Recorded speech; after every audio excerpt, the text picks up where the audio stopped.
नमस्कार. गच्चीवरील गप्पा अर्थात प्रश्नचिन्ह या कार्यक्रमात आज आपण भेटणार आहोत ते दिल्लीच्या चित्रकार सुचिता मनाळे यांना.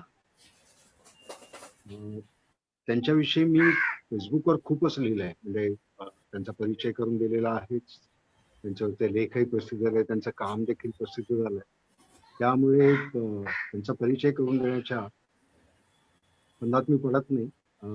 मी थेट त्यांच्याशी बोलायला सुरुवात करणार आहे. हाय सुचिता, कशी आहेस? नमस्ते सर, मी छान आहे. हा, सुरू करायचं आपण गप्पा मारायला? हो हो नक्की. चालेल. तुला ऐकू येतोय आवाज? काही अडचण नाही ना? हो, क्लिअर येतोय आवाज. आवाज एकदम व्यवस्थित येतोय. सुचिता, मला तुला जे विचारायचं ते असं आहे की तुझ्या आयुष्यात खूप मोठ्या घटना घडल्यात, बरोबर? त्यातली एक सर्वात मोठी घटना आहे ती तू जिथे राहत होतीस त्या जागेची. सुचिता ही मूळची महाराष्ट्रात,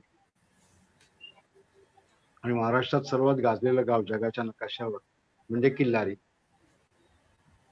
93 साली जो भूकंप झाला, त्या भूकंपाच्या वेळी सुचिता साधारण 10 वर्षाची होती, आणि त्याच वेळी तो गणपती विसर्जनाच्या दिवशी भूकंप झाला, आणि त्या भूकंपात हजारो माणसे गेली, हजारो घरं उद्ध्वस्त झाली, संसार उद्ध्वस्त झाले. सुचिताचं घर वडिलांनी नवीनच बांधलं होतं नव्याने, तर त्यानं काही झालं नाही त्यांच्या फॅमिलीला. पण तिचं सगळं जवळचे नातलग, सगळे कुटुंबीय, बरीच मंडळी तिची, म्हणजे जवळजवळ 150 पेक्षा अधिक संख्या असावी ती त्या भूकंपात तिला सोडून गेली. हे मलाही ठाऊक नव्हतं. जहांगीर आर्ट गॅलरीमध्ये ज्यावेळी तिचं प्रदर्शन भरलं होतं गेल्या वर्षी, त्यावेळी सहज शोला नेहमी जातो तसा बघायला गेलो, आणि मग अचानक एक मुलगी मला समोर आली, छोटीशी चण असलेली. सर ओळखलं का? म्हटलं मी नाही ओळखलं तुला. तर म्हणजे मी अशी सुचिता मनाळे, आणि माझं हा प्रदर्शन आहे, तुम्ही ते बघावं अशी माझी इच्छा आहे. म्हटलं मी म्हणूनच आलोय. आणि मग तिचं प्रदर्शन मी बघितलं. ते बघता अनेक प्रश्न माझ्या मनात आले, तेही मी तिला विचारले, आणि त्याच्यातून मला ही माहिती उलगडत गेली. आणि मग जवळजवळ मी साधारण एक अर्धा तासात प्रदर्शन जनरली बघतो, पण त्या दिवशी जवळजवळ 1.5 तास मी तिच्यावर बोलत राहिलो गप्पा. त्या सगळ्या गप्पा. त्याच वेळा मी ठरवलं होतं की काहीतरी तिच्या संदर्भात करायचं, पण दुर्दैवाने अंक बंद असल्यामुळे मला काहीच करता आलं नाही. पण जेव्हा आता हा कार्यक्रम सुरू करायचं ठरलं, त्यावेळी मात्र सुचिताचं नाव पहिल्यांदा आलं. त्याप्रमाणे आता ती आलेली आहे आपल्या समोर, आणि आता आम्ही संवाद करणार आहोत, मुक्तपणे संवाद करणार. सुचिता, पहिला प्रश्न माझा असा आहे की तू कलावंत होणार आहे तुला ठाऊक होतं का आधीपासून? का जसं म्हणतात ना, कलावंतांचे पाय पाळण्यात दिसत, तसं तुझ्या बाबतीत काही झालं, किंवा तू असं काही ठरवलं होतंस का लहानपणापासून? आठवतं तुला काही? सर, बघ. हा सर, ऍक्च्युली भूकंप झाल्यानंतर आमची पत्र्याची शाळा होती. बर. भूकंप झाल्यावर आम्ही लातूरला गेलो. लातूरला तिकडे मी 6 महिने काढले. मी इयत्ता 4थी मध्ये होते. मग हो. 4थीची परीक्षा देऊन 5वीत मला शाळा चेंज झाली. सरकारी शाळेतून मला महाराष्ट्र विद्यालय माझी शाळा होती, तिथे माझं ऍडमिशन केलं गेलं होतं. मग तिथे ऍडमिशन केल्यावर मला मग हे सगळं चाललं होतं अवतीभोवती, पत्र्याची नवीनच शाळा, सगळ्या गोष्टी घडत होत्या. आणि मग तेच विषय घेऊन मी मेमोरी चित्र काढलं, आणि बर. मग हा, मग मला माझ्या सरांनी काय केलं, ए ग्रेड दिलं. अच्छा. आमच्या शाळेत तसा ब्लॅकबोर्ड असायचा आणि त्याच्यावर ग्रेड हं, दिली जायची आणि त्यात मला ए ग्रेड मिळाला. आणि हं, अभ्यासाकडे आधीपासूनच माझा कल नव्हता. हं, म्हणजे अभ्यास करावा असं वाटत नव्हतं. हं, हं, खेळ आणि हे चित्र जसंच. मग मी काढलं. तेव्हा त्या सरांनी मला प्रोत्साहन केलं आणि मला सुबोध चित्रकला हं, पुस्तक दिलं. त्यानंतर मग मी ठरवलं की मला एलिमेंटरी इंटरमिजिएट एक्झाम्स द्यायच्यात, त्याच्यासाठी मला लातूरला जायचंय. हं, वडिलांकडे हट्ट पकडलं. मग लातूरला तिथे कॉलेज शाळेला गेले आणि मग सगळे एलिमेंटरी इंटरमिजिएट एक्झाम्स दिल्या आणि मग ठरवलं की पुढं काम करायचं चित्रकलेतच. बरं. हां, पण असं झालं की ते परत खूप घटना घडत गेल्या. 10वी गेले आणि 10वी गेल्यानंतर 12वी करायची घरच्यांचं मत. परत एटीडी करायचं, टीचर व्हायचं. हं, मग टीचर व्हायचं असं ठरवलं, पण मी एटीडी केलं. हं, पण मला असं वाटलं की आता इथून बाहेर पडायचंय. मग मी माझ्या बहिणीला सांगितलं की मला इथून बाहेर पडायचंय. बरं. तिने म्हटलं की बंड कर आता घरी आणि पड बाहेर. हं, मग 8 दिवस जेवण नाही केलं. हं. वडिलांनी पाठवलं सांगलीला. मग मी अच्छा. सांगलीला आल्यावर मग मला खऱ्या अर्थाने चित्र काढायचं. म्हणजे आता चित्रकारच व्हायचं. तर म्हणजे चित्रातच काढायचं, आपल्यासाठीच काढायचे असं चाललं. आणि मग त्यावेळेस मग अर्थातच चिन्हाचे प्रोग्राम व्हायचे कलापुष्पला. 2006 साली मी तुमचा टॉक ऐकला तिथे. हं, आणि बरेच साईड स्पेसिफिक आर्ट वगैरे संतोष मोरेंचे वर्कशॉप्स व्हायचे आणि ह्या गोष्टी खूप सपोर्टिव्ह राहिल्या पुढे. आणि मी 3 वर्ष तिथं काढल्यानंतर मी पुण्याला आले अभिनव कॉलेजला. अभिनव कॉलेजला मग डिप्लोमा केल्यानंतर ठरवलं की मला प्रिंट करायची आहे. तर मग प्रिंट करण्यासाठी कुठे जायचं, तर मग भारत भवनचं ठरवलं. आणि मग तिथे जायचं तर मग पैसे वगैरे हा प्रॉब्लेम आर्थिकदृष्ट्या विचार केला. पण भुवनेश्वर हे मला चांगलं वाटलं ऍक्च्युली, हं. की तिथे रिजनल सेंटरमध्ये रिजनल सेंटरचंच रेसिडेन्स होतं आणि थांब, थांब, थांब, थांब. तू धर्मशाळा खूप वगैरे असं. तू खूप वेगाने चालली आहे. तेवढ्या वेगाने आपल्याला नाही जायचंय. थोडं आपण हो, हो. हळू-हळू जाऊया.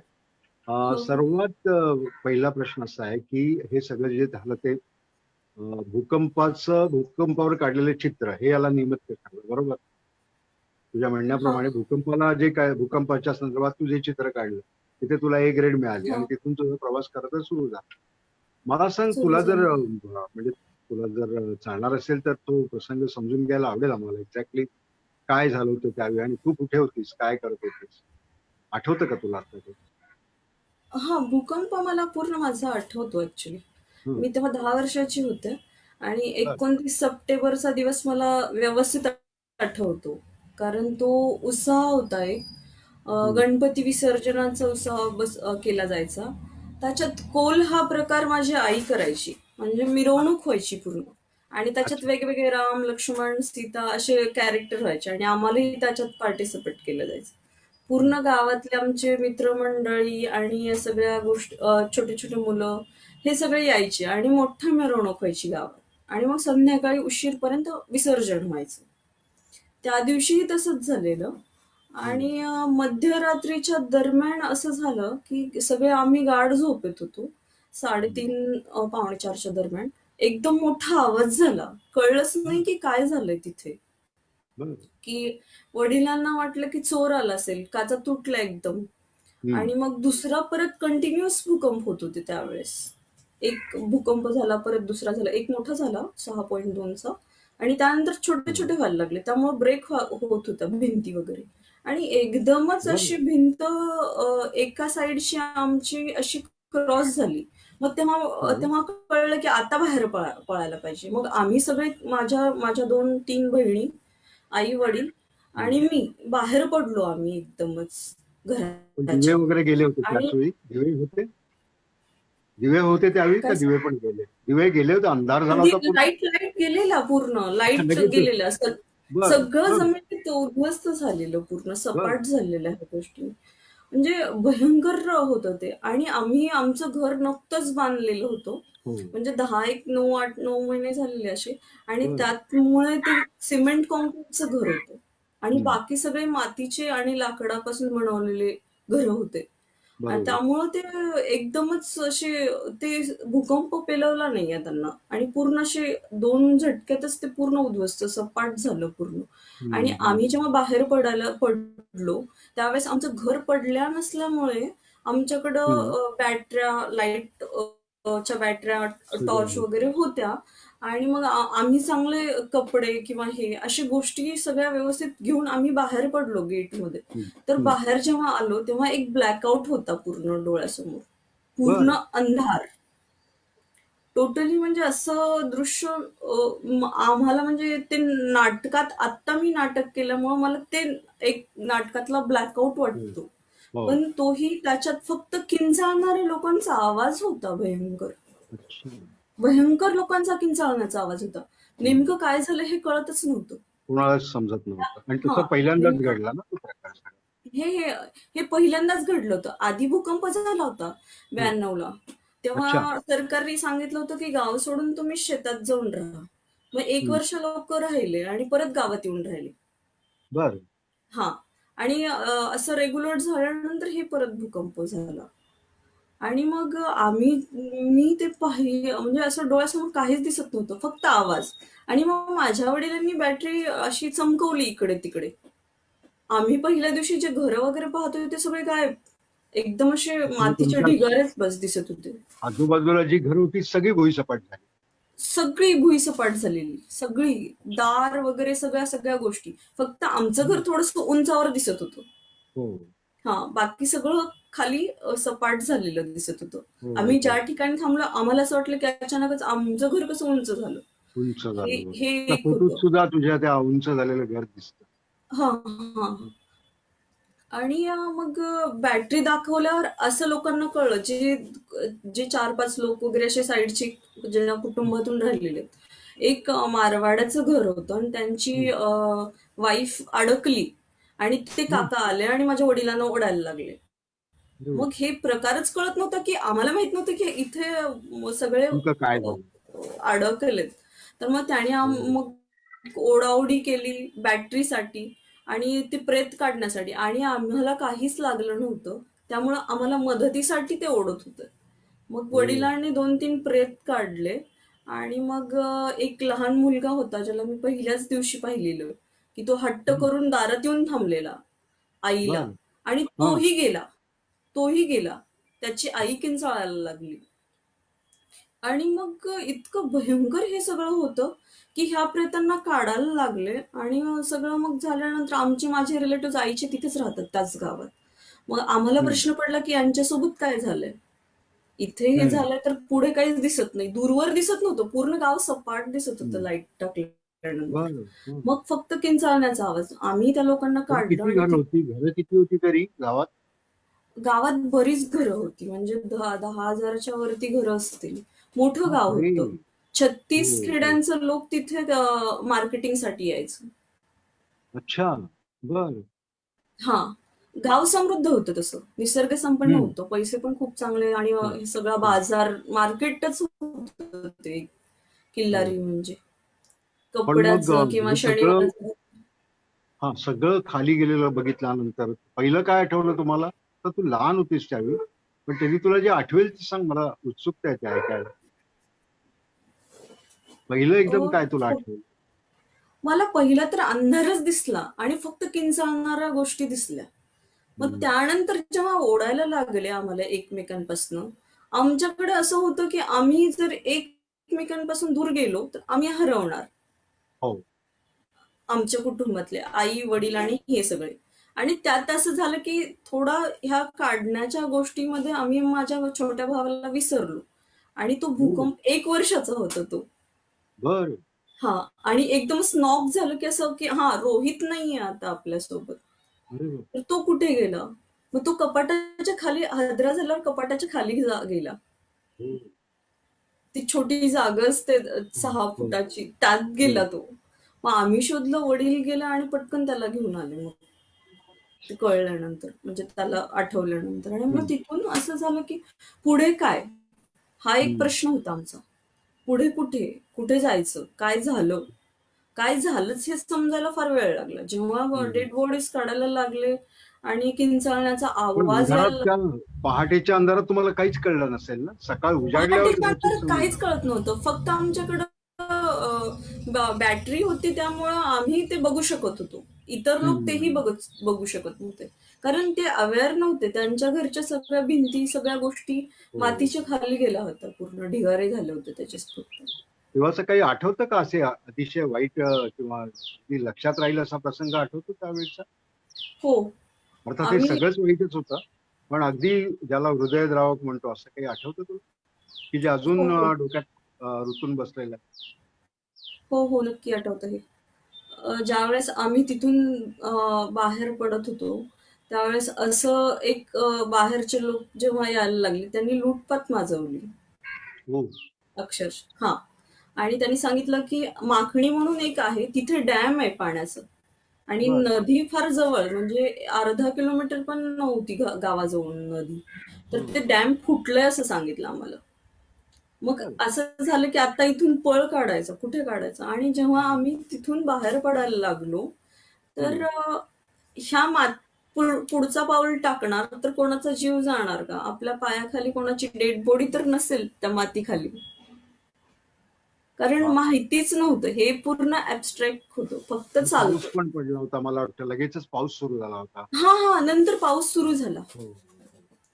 1-2 दिवसांनी पाऊस सुरू झाला तो आणि भयंकर नुकसान झालं. म्हणजे जे लोक काढत होते आपला संसार, तोही हम्म. तिथे परत निसर्गाने दुसरा वार केला अच्छा. त्याच्यावर. हम्म. आणि मग तिथून आम्ही पळ काढलं. तेवढ्यात आम्हाला एक हॉस्टेलचा मुलगा भेटला. हम्म. माझ्या आजीच्या शेजारी राहायचा घराच्या, आणि तो आला, माझ्या आईला ओळखायचा आणि मंगरुळ गाव आहे तिथला तो होता, माझ्या वडिलांच्या बर. गावाचा. हम्म. तर त्याने आईला सांगितलं, की तू म्हणजे असं मला वाचव आणि माझ्या वडिलांपर्यंत आणि आईपर्यंत पोहोचव. आणि बर. त्याचं डोकं फुटलेलं होतं पूर्ण, हम्म. रक्तबंबाळ. ती इतकी वाईट गोष्ट होती, की म्हणजे मी पाहिलीच नव्हती कधी अशी गोष्ट. हम्म. आणि तो हम्म. किंचाळत होता, की मला वाचव, मला वाचव. मग माझ्या आजीने तिची साडी फाडली, त्याचं बँडेज केलं आणि हम्म. तरीही त्याचं रक्त निघत होतं. मग आम्ही त्याला बाहेर आमच्या सोबतच ठेवलं. आम्ही बाहेर निघालो. तर मग सगळे जे गावातले शिक्षक आहेत किंवा मैत्रिणी आहेत, मित्र आहेत, ते सगळे यायला लागले. वडिलांचे, आमचे सगळे नातलग एकत्र यायला लागले. आणि तेवढ्यात कळलं, की माझा मावस भाऊ आणि त्याची वाईफ गेलीये. आणि मग दुसऱ्या क्षणाला असं झालं, की आम्ही एकमेकांचे चेहरे पाहायला लागलो, हम्म. की काय होतं हे. ही घटना आम्हाला सगळ्यांनाच एकसाथ कळली, की माझा मावस भाऊ आणि मावस बहीण गेलेली आहे. आणि हम्म. मग दुसऱ्या क्षणाला कळलं, की कोणीच कोणाला काही सांगायचं नाही, की हे हम्म. झालंय. मोठे लोकच डिस्कस करायला लागले, हम्म. की हे गेलं, ते गेलं असं. मग आम्ही जेव्हा बाहेर आलो, घोगे सर म्हणून होते, त्यांची मुलगी पहिल्याच दिवशी माझ्या घरी, म्हणजे माझ्या छोट्या बहिणीची मैत्रीण होती आणि तीही गेली. तिचे वडील अक्षरशः असे कवटाळून किंचाळून, जसं की त्यांना असं काहीतरी दिसलंय, म्हणजे एक माणूस जिवंत दिसलाय हे, आणि पूर्ण कुटुंब उद्ध्वस्त झालं त्यांचं. ती तुझ्या घटना मैत्रिणी मला पण खूप बऱ्याच गेल्या ना खोलवर त्याच्यात? गेली. सॉरी. मैत्रिणी तुझ्या बऱ्याच गेल्या, मैत्रिणी तुझ्या खूप गेल्या ना त्याच्यामध्ये? हां, मैत्रिणीही गेल्या आणि मैत्रिणींचे वडील गेले. मग आम्ही जेव्हा शाळेत गेले महाराष्ट्र विद्यालयामध्ये, तेव्हा मला कळलं की तिचे वडील गेले आणि वडील गेल्यामुळे तिचं लाईफ पूर्ण चेंज झालं. ती खूप हम्म. श्रीमंत घरची होती आणि बर. कसं समृद्ध होती. आई, वडील, भाऊ सगळे गेले. मग तिच्या कुटुंबाने लग्न करून दिलं तिचं. बर. हां, आणि तिची प्रॉपर्टी गेली, शिक्षण नाही झालं पुढं व्यवस्थित. मग आमच्याकडे नवीन शाळेत आल्यावर गोष्टी 6 महिन्यानंतर ह्याच होत्या, की माझा हा नातलग गेला, हम्म. माझे आई-वडील गेले, किंवा अशाच घटना आमच्या वारंवार कानावर यायला लागल्या. हम्म. आणि नवीन शाळा, नवीन पत्र्याची शाळा, नवीन घर, छोटंसं पत्र्याचं घर. हे एकदम कंजेस्टेड आणि तिथं आम्ही कोंडलो होतो कुठेतरी. ही हम्म. कोंडीच कुठेतरी येत होती कामात. म्हणजे असं पुढे चित्र काढणे किंवा खेळणे, खूप सारं. अभ्यास होत नव्हता त्या काळात कोणाकडूनच. पण ह्या सगळ्या हे गोष्टी तू व्हायच्या. लातूर मधलं सांगतेस का तू सगळं मला? तुम्ही लातूरला आल्यावरच सांगतेस का तुम्हाला हे? नाही, नाही, नाही, नाही. नाही, नाही, नाही, नाही. हे किल्लारी मधलंच आहे सर. बर. हा. आम्ही 94ला तिथे परत आम्ही आलो. हो. लातूरला फक्त देशी केंद्राला मी 4-5 महिने काढलेले. आम्हाला काय केलेलं, की शाळेसाठी आम्हाला म्हणजे हे स्टुडंट पण येऊ शकतात, शिकू शकतात. लातूरमध्ये हं, काही तुटलं वगैरे नव्हतं, असं पडलं नव्हतं. हं, हं, हं. त्यामुळं त्या शाळांनी अलाउड केलं होतं, की आम्हा स्टुडंटला आम्ही घेऊ, आमच्या वर्गात बसवू. तर मग 4-5 महिने केल्यानंतर आम्ही परत आलो इकडे. मग तुझ्यातल्या ह्या घटना घडत मैत्रिणीची गोष्ट खूप मला वाईट वाटलं त्या दिवशी ऐकलं तेव्हा. खूपच ती हृदयद्रावक होती. मैत्रिणी तुझी गेली आणि हां. मग तिला कसं तिचं आयुष्य उद्ध्वस्त झालं ते ऐकल्यावर मी खूप अस्वस्थ झालो होतो. सर मलाही आज असं आहे, की मी जिथे म्हणजे जे काम करते माझ्या मनाप्रमाणे, ती हं. तिच्या मनाप्रमाणे आयुष्य नाही जगू शकत आहे आजही. हो. तिचं लग्न झालं, खूप आधी लग्न झालं, 18 वर्षातच लग्न झालं. हं, आणि ती त्या जर गोष्टी व्यवस्थित असत्या, तर ती खूप काही केलं असतं लाईफमध्ये. हं, ती तिच्या हं, लाईफ तिच्या अनुसार जगली असती. ते नाही हं, जगू शकली. हं, आणि शेवटी काहीच नाही राहिलं. ही एक हं, घटना खूप खूप म्हणजे आज पण मला ती अस्वस्थ करते. जेव्हा मी बघते, की हां, मी इथे जाऊ शकते किंवा काही बोलू शकते किंवा काम करू शकते, तर ती नाही करू शकत. तिच्यावर खूप सारे बंधनं आहेत आणि रिस्पॉन्सिबिलिटीज लादल्या गेल्या खूप लहान वयात. हं. परत नव्याने सृजन पण सुरू झालं ह्या भूकंपामुळे. हं. हळू-हळू, की जेव्हा 94 मध्ये पुन्हा घरं मिळाले, आम्ही नवीन शेजारी मिळाले, नवीन मित्र-मैत्रिणी मिळाल्या. हे सगळं सुरू व्हायला लागलं, सुरळीत मग झालं. तुमचं जे घर वडिलांनी नवीन बांधलेलं होतं ते पण तोडून टाकलं का सरकारने? ते सरकारच्या ताब्यात गेलं, त्याच्या बदल्यात आता दुसरं घर दिलेलं त्यांनी बरं, बरं. आम्हाला राहायला. तर मग आता तिथे तुमचं घर आहे. हां, आता तिथे घर आहे. तिथे माझी आई वगैरे राहते. हं, हं. हां. आणि मग नंतर तुझी जी शाळा वगैरे शिक्षण पूर्ण केलं ते त्यानंतर केलंस तू. बरोबर ना?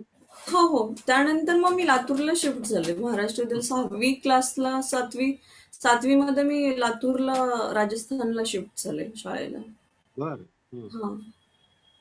मग तिथून मग कॉलेज आणि मग एटीडी केलं. एटीडी करून मग सांगलीला गाठलं. एटीडी कुठे केलंस तू? एटीडी मी चित्रकला महाविद्यालय केलं, लातूर. लातूरचं. हां, हां. बरोबर. आणि तिथून मग सांगलीला कशी काय आलीस? मुंबईला का नाही आलीस? सर ॲक्चुअली घरून परमिशन नव्हती अशी यायची आणि मला बरं. ॲडमिशनसाठी खूप उशीर झालेला आहे. एंट्रन्स एक्झाम वगैरे मला सगळं माहिती होतं. 10वी क्लासमध्येच हं, माहिती होतं. कारण हं. माझी शाळा चांगली होती. मला थोरात सर म्हणून एक लाभलेले शाळेत. बरं. त्यांनी खूप छान गाईडन्स केलेलं, की हं, असं आहे, की तू इथे जाऊ शकतेस, एंट्रन्स करू शकतेस. पण ते हं, 12वी करायची हे ठाम होतं, की 12वी करून मग एटीडी कर आणि बस एवढं शिक्षण पुरं आहे असं. मग हं, परत असं झालं की नाही चित्रच काढायचे. तर मग एटीडी केलं. एटीडी केल्यानंतर मग आता पर्याय नाहीये, की उशीर पण झाला, रिझल्ट आला आणि हे सगळं. एंट्रन्स पण नाहीये. तर मग कुठे जायचं? सांगलीला जायचं. एक म्हणजे मला तिथे माझ्या बहिणीने शोधून काढलं हे कॉलेज. कारण हं. तिला माहित होतं. आणि तिने मग तिथे मला घेऊन गेली ॲडमिशनसाठी. 8 दिवस बंड हं. घरी केला. बरं. परमिशन मिळाली आणि ती आली सोबत. हं. आम्ही मग 15 दिवस तिथे सांगली तिकडे-तिकडे फिरलो आणि ॲडमिशन झालं कला विश्वला. उपाशी वगैरे राहिलीस. मग वडिलांना वाईट वाटलं आणि मग त्यांनी तुला परवानगी दिली वगैरे ना? हे माझ्या बहिणीने माझ्या डोक्यात टाकलेलं, की तू बंड केलास, रडलीस आणि जेवण नाही केलंस तर तू जाऊ शकतेस. बरं. हां. आणि मग सांगलीत 2 वर्ष तुझी व्यवस्थित गेली सगळी. शिकलीस तिथे. हां, 3 वर्ष सर, 3 वर्ष. हं. आणि तिथून मग पुण्याला आली. तिथून मी पुण्याला आले. पुण्याला किती 2 वर्ष अभिनवमध्ये? पुण्याला 2 मी भारती विद्यापीठला 1 वर्ष काढलं. अच्छा. मला त्या वर्षी हे ॲडमिशन नाही मिळालं अभिनवला. मग मी बरं. परत दुसऱ्या वर्षात डिप्लोमाला मग मी अभिनवला गेले. अच्छा. पण मला एक सांग आता तू ज्या पद्धतीचं काम करतेस किंवा तू ज्या पद्धतीची बंडखोरी केली आहेस किंवा तू ज्या पद्धतीने ते सगळं मांडतेस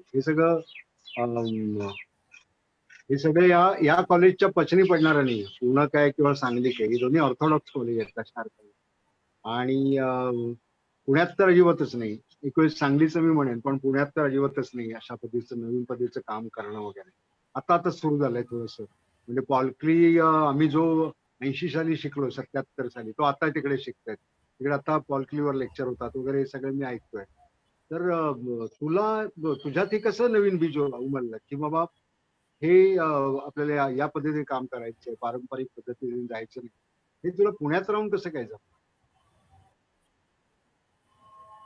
सर, पुण्यात राहून म्हणता येणार नाही की माझी तिथून सुरुवात झाली.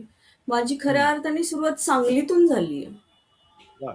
हम्म. मी सांगलीत असताना मी सृजन एक वर्कशॉप केलेला. बर. आणि त्यानंतर मग हे कलापुष्पचे लेक्चर प्लॅटफॉर्म वर आम्ही खूप ऐकलं. आणि चिन्ह तर हम्म. नेहमीच आम्ही चिन्ह अंक घ्यायचो. फक्त मी पुस्तक घ्यायचे तर बर. चिन्हच घ्यायचं मॅगझिन असं. आणि त्याच्यातले लेक्चर व्हायचे आणि आम्ही अटेंड करायचो ते. त्यावेळेस काही हो. कळायचं नाही की असं काही आहे पुढे वगैरे. बर. फक्त स्केचिंग करायचे, पोर्ट्रेट्स करायचे, रिअलिस्टिक वर्क सांगलीत व्हायचं. पण असं झालं की मला इंटर नंतर मला म्हणजे थोडं आर्थिक परिस्थितीमुळे किंवा काहीतरी असं प्रॉब्लेम्स होते. त्यामुळे मी पुण्याला सडन जायचा विचार केला की मध्येच कॉलेज सोडून. तिकडे हम्म. जॉब करून चालू केलं हे काम. तिथे आल्यानंतर मला असं झालं की नाटक हा प्रकार माझ्याशी जुडलेला होता कुठेतरी हम्म. हम्म. लहानपणापासून. कारण आईनी कोल केलेलं आणि शाळेत पण मी नाटकं केलेले. आणि सांगलीत आल्यावर मी एक नाटक केलं होतं करंडकसाठी. हो. ते खूप मला म्हणजे ऍबस्ट्रॅक्ट होतं. ते सतीश आळेकरांचं नाटक होतं, हम्म. यमूचे रहस्य. त्याच्यात हम्म. फक्त मला आवाज द्यायचा होता. बर. फक्त आवाजातून एका 60 वर्षाच्या म्हातारीचं कॅरेक्टर तिथे साकारायचं होतं. मी फिजिकली तिथं प्रेझेंट नव्हते स्टेजवर. ते हम्म. ऍबस्ट्रॅक्शन जे होतं ते खूपच वेगळं होता मला अनुभव तो. मी जेव्हा पुण्याला आले, आर्ट डायरेक्शन केलं मी. हम्म. आर्ट डायरेक्शन मध्ये मराठी फिल्मसाठी. आणि हम्म. तेव्हा कळलं की स्पेस आणि फॉर्म, आकार आणि अवकाश ह्याच्यातलं म्हणजे मला अंतर कळायला लागलो काय आहे हे. आपण बर. पेपर वर्क करतो आणि हे करतो. मग मला थोडंसं म्हणजे ते गोष्टी कुठेतरी डोक्यात होत्याच. मग मी डिप्लोमा कम्प्लीट केल्यावर मला असं वाटलं की मला प्रिंट करायला हवी. हम्म. म्हणून मी भोपाळला निघून गेले. तिथंही मला एक ऍड मिळाली ETVMP साठी. आणि हम्म. 2012 साली मी 11 साली ऍड केली आणि 12 मध्ये असं झालं की निर्भया हत्याकांड झाला दिल्लीचा. हो. हम्म. त्या न्यूज मला इतकं अस्वस्थ करत होत्या की मला मला काहीच सुचत नव्हतं. मी हम्म. स्टुडिओमध्ये खूप व्यवस्थित काम करत होते त्यावेळेस. प्रिंट करत होते, ड्रॉइंग प्रिंट्स. आणि मग तेव्हा मला काहीतरी एक्सप्रेस करायचं होतं. काहीतरी हम्म. न्यूज ऐकते, पण मला एकच प्रश्न पडत होता की परत असं काही होणार नाही का? एवढं हम्म. गव्हर्नमेंट किंवा एवढ्या सगळ्या गोष्टी होत आहेत, न्यूज येत आहेत, तर मग पुढे काय? पुढे नाही होणार का हे रिपिटेशन? ही गेली तर दुसरी हम्म. कोणीतरी आहेच आहे, हे वारंवार हम्म. चालूच आहे. मग मला ह्याच्यातून कसं रिएक्ट करायचंय? तर मग मी न्यूज पेस्ट केलं आणि पोर्ट्रेट त्याच्यावर पेस्ट करून मी एक चित्र बनवलं. आणि हम्म. ते चित्र मला दिल्लीत आयफेक्सला सिलेक्ट झालं. तिथे हम्म. लागलं. त्यानंतर मला फोन यायला लागले खूप सारे. हम्म. कारण असं रिएक्शन होतं. मग मला नंतर असं मला जाणवायला लागलं की हे कुठेतरी प्रतिक्रिया येतात ह्या चित्रावर. हम्म. मला जे वाटतं ते मला सांगायचं ते पोहोचतंय कुठेतरी ह्या हम्म. माध्यमातून. तर मग हम्म. मी परत छोटे छोटे डॉक्युमेंटरी वगैरे करायला लागले. आणि डॉक्युमेंटरी केल्यानंतर मला असं जाणवलं की आता नाही. मग 2015 माझा टर्निंग पॉइंट होता पूर्ण हम्म. परफॉर्मिंग कडे. हम्म. तिथून मी खऱ्या अर्थाने परफॉर्मिंग प्रोफेशनली करायला लागले. की पण तुझं जे सांगलीमधलं काम होतं ते मला वाटतं रिअलिस्टिक असणार ना? हा का हा त्याच्यापासून तू रिअलिस्टिक काही. होतं. हा. पण तिथं तुला जास्त हे रिअल मिळालं म्हणजे ते जे काही कार्यक्रम होत होते, लेक्चर्स होत होती किंवा परिसंवाद होत होते, त्याच्यामधून तुला बरेच मिळालं असं म्हणता येईल? हा, बरंच काही मिळालं सर. बर. म्हणजे विचार करायला एक संस्कार असतो आपल्या. हम्म. आणि मला वाटतं की आर्ट स्कूलमध्ये खूप छान संस्कार होतात. हम्म. आणि हे कुठेतरी आम्हाला जे संस्कार होत होते ह्या प्लॅटफॉर्मवर, की हम्म. विचार करायला भाग पडत होते, त्यावेळेस ते कळत नव्हते. हं. ते कळत नव्हते काय होतं ते. जेव्हा मी डिप्लोमा किंवा ह्याच्यामधून जेव्हा बाहेर पडायला लागले, हं, वर्कशॉपही हं. व्हायचे. त्याच काळात मला कळलं, की हां, भोपाळ पण असं एक सेंटर आहे, की जिथं काम करू शकतो. म्हणजे हं. ह्या छोट्या-छोट्या गोष्टी होत्या. म्हणजे नोट आपण डायरेक्ट करतो तसं होत होतं. स्टोअर कुठेतरी हं. संस्कार होत होतं आणि पुढे मग ते कामी पडलं, की हां, आता कुठे जायचं? भोपाळला जायचं. आता कुठे जायचं? भुवनेश्वरला जायचं. रिजनल मग सेंटर असलं. पुण्यामध्ये तुला काय असं मिळालं, की तुझ्या म्हणजे तुझ्या काय म्हणतात त्याला, तुझ्या वाटचालीमध्ये तुला असं पुढे नेणारं काय काय मिळालं पुण्यामध्ये? सांगलीचं मला कल्पना आहे, की हे अशा स्वरूपाची ऍक्टिव्हिटी कलापुष्पांनी खूप चांगल्या पद्धतीने केली. त्याच्यातून अनेक विद्यार्थी बाहेर पडले. अनेक विद्यार्थ्यांनी वेगवेगळं आपलं हे मांडलं. पण पुण्यात असं काय घडलं, की जे तुझ्या याला प्रोत्साहन देणार ठरलं? सर पुण्यात मला आर्ट डायरेक्शन मी केलं पुण्यात आल्यावर. त्याच्यासाठी मी विचार नाही बाकीच्या केलेला. ऍक्टिव्हिटीज असतील. हां. बरोबर. मी चित्र सोडून विचार ज्या ऍक्टिव्हिटीज सुरू हां केल्या, आणि त्या त्याच्यामुळे पुढे दरम्यान हे केलं. स्वाईन फ्लू आलेलं. बरं. स्वाईन फ्लू हं. होता हो, हो. 2010च्याच दरम्यान. बरोबर. हां, स्वाईन फ्लू होता. त्यामुळं कॉलेज होत नव्हतं त्यावेळेसही. हं, हं. म्हणजे आत्ता जशी लॉकडाऊनची परिस्थिती आहे तशीच होती ती ही स्वाईन फ्लूची. होती, होती. राइट. हां. बरोबर. आणि ते स्वतःकडे बघायला आणि तिथं कसं कॉलेज बदलल्यामुळं मित्र-मैत्रिणी किंवा अवती-भोवती शेअरिंगसाठी सराउंडिंगच नव्हतं. त्यावेळेस हं. मला स्वतःला वेळ देता आला तिथे. पण मग तुला वाचन तू असं म्हणशील का, की तुझ्या सगळ्या ह्याच्यामध्ये सांगलीचा जास्त प्रभाव आहे? हे सगळं नवीन तू जे काही अंगीकारलंस त्याच्यामध्ये सांगलीचा जास्त वाटा आहे आणि नंतर पुण्याचा? अ, असं म्हणता येणार नाही सर, पुण्याचाही आहेच आहे. हं. कारण पुण्याच्या कॉलेजमध्ये कसं झालं, की मी भारती विद्यापीठलाही काम केलं आणि अभिनवलाही केलं. तुमच्या सांगलीत इतर हां, ऍक्टिव्हिटीज पण चालू होत्या हां, सांस्कृतिक. इतर ॲक्टिव्हिटीजही चालू होत्या हं. आणि शेवटी ह्या जॉब सगळ्या गोष्टी तुम्हाला पुढे-पुढे नेत असतात. हो सर, त्या हो सगळ्याच सर. गोष्टी तुम्हाला पुढे-पुढे नेत असतात. हां, बरोबर. पुढे-पुढे नेत असतात. हं. ते आणि समांतरच मग होतं. आणि मग तू भोपाळला आलीस. हां. आता मला कल्पना आहे, की भोपाळला अनेक जण काम करतायत. मी सुद्धा जवळ-जवळ एक 15-20 दिवस जाऊन तिकडे राहिलो होतो. मला आठवतंय सगळं बघण्यासाठी. कारण त्या काळामध्ये मुंबईतून चिक्कार कलावंत जात असत. भारतभवन ज्यावेळी नुकतंच झालं होतं आणि स्वामीनाथन होते, जय स्वामीनाथन हं. आणि सगळी बरीच मंडळी होती. युसूफ होते, अनवर होते. मी सुद्धा जवळ एक 15 दिवस गेलो होतो. अर्थात मी गेलो होतो ते कारण वेगळं होतं. त्यावेळी गायतोंडेंना हे मिळालं होतं पुरस्कार, कालिदास पुरस्कार. आणि गायतोंडे येणार असं मला कळलं होतं बक्षीस घ्यायला, ते पुरस्कार स्वीकारायला. म्हटलं त्यानिमित्ताने भेटू आपण म्हणून मग मी आलो होतो. आणि मग मी जवळजवळ 10-15 दिवस राहिलो. आणि ते खरोखरच चांगले दिवस होते आणि छान बघायला मिळालं. नंतर ते सगळं ढेपाळत गेलं. पण त्या काळात जे काही काम झालं ते खूप महत्वाचं झालं. आणि त्यामुळे मुंबईतली बरीच कलावंत मंडळी गेली. कारण महाराष्ट्रात काम करण्याची परिस्थितीच नाही. कारण कुठेच जसं तिथं एक सेंटर बनवलंय, जसं तिथे गॅलरी बनवली आहे, जसे स्टुडिओ बनवले आहेत. त्या कुठल्याच गोष्टी महाराष्ट्रात नसल्यामुळं आणि सगळी मंडळी आपली तिकडे जात होती. मला वाटतं तू अजूनही अनेक लोक जातात. म्हणजे अलीकडे पण मला वाटतं खूप लोक तिथे जाऊन काम करत असतात. हो, बरोबर ना? हो. येतात सर तिकडे काम करायला. हो. आणि उन्हाळी सुट्टीत म्हणजे एप्रिल-मेमध्ये तिकडे वर्कशॉपमध्ये खूप सारे स्टुडंट्स पण येतात काम करायला आत्ताही. त्या त्या भारत भवनच्या तिथे सगळं मोकळं वातावरण आहे. त्यामध्ये तुला खूप हे पडलं म्हणजे स्वतःला डेव्हलप करणं सोयीचं गेलं? हो. तिथे ते वातावरण असं होतं, की मी प्रिंट आणि ड्रॉइंग पुरतीच मर्यादित होते. हं. पण त्याच्या पलीकडे विचार करायचा जसं की परफॉर्मन्स. कुठेतरी माझं नाटक किंवा हो. अवकाश, आकार याच्यातलं जे माझ्या मनात जे चालू होतं, त्याच्यातला मी परफॉर्मिंग हा विषय परत तिथे सुरू झाला आणि सगळं 2000 एकाच इमारतीत होतं ना? सगळं एकाच इमारतीत असल्यामुळं सगळ्या गोष्टी कविता, नाटक, साहित्य, हो, हो, हो, हो. चित्रकला त्याच्यानंतर मला वाटतं लोक साहित्याचं पण दालन तिथे आहे. लोककलेचं दालन आहे. हो, हो, हे हो. सगळं एकत्र असल्यामुळे मला वाटतं तुला ते जास्त आवडलं असं. हो, आम्ही तिथे नाटक बघायचो, म्युझिक कार्यक्रम वगैरे बघायचो. लायब्ररी खूप छान होती आणि हं, तिथे गेलं ना फक्त आर्टबद्दल किंवा स्वतःबद्दल आपण विचार करू शकतो.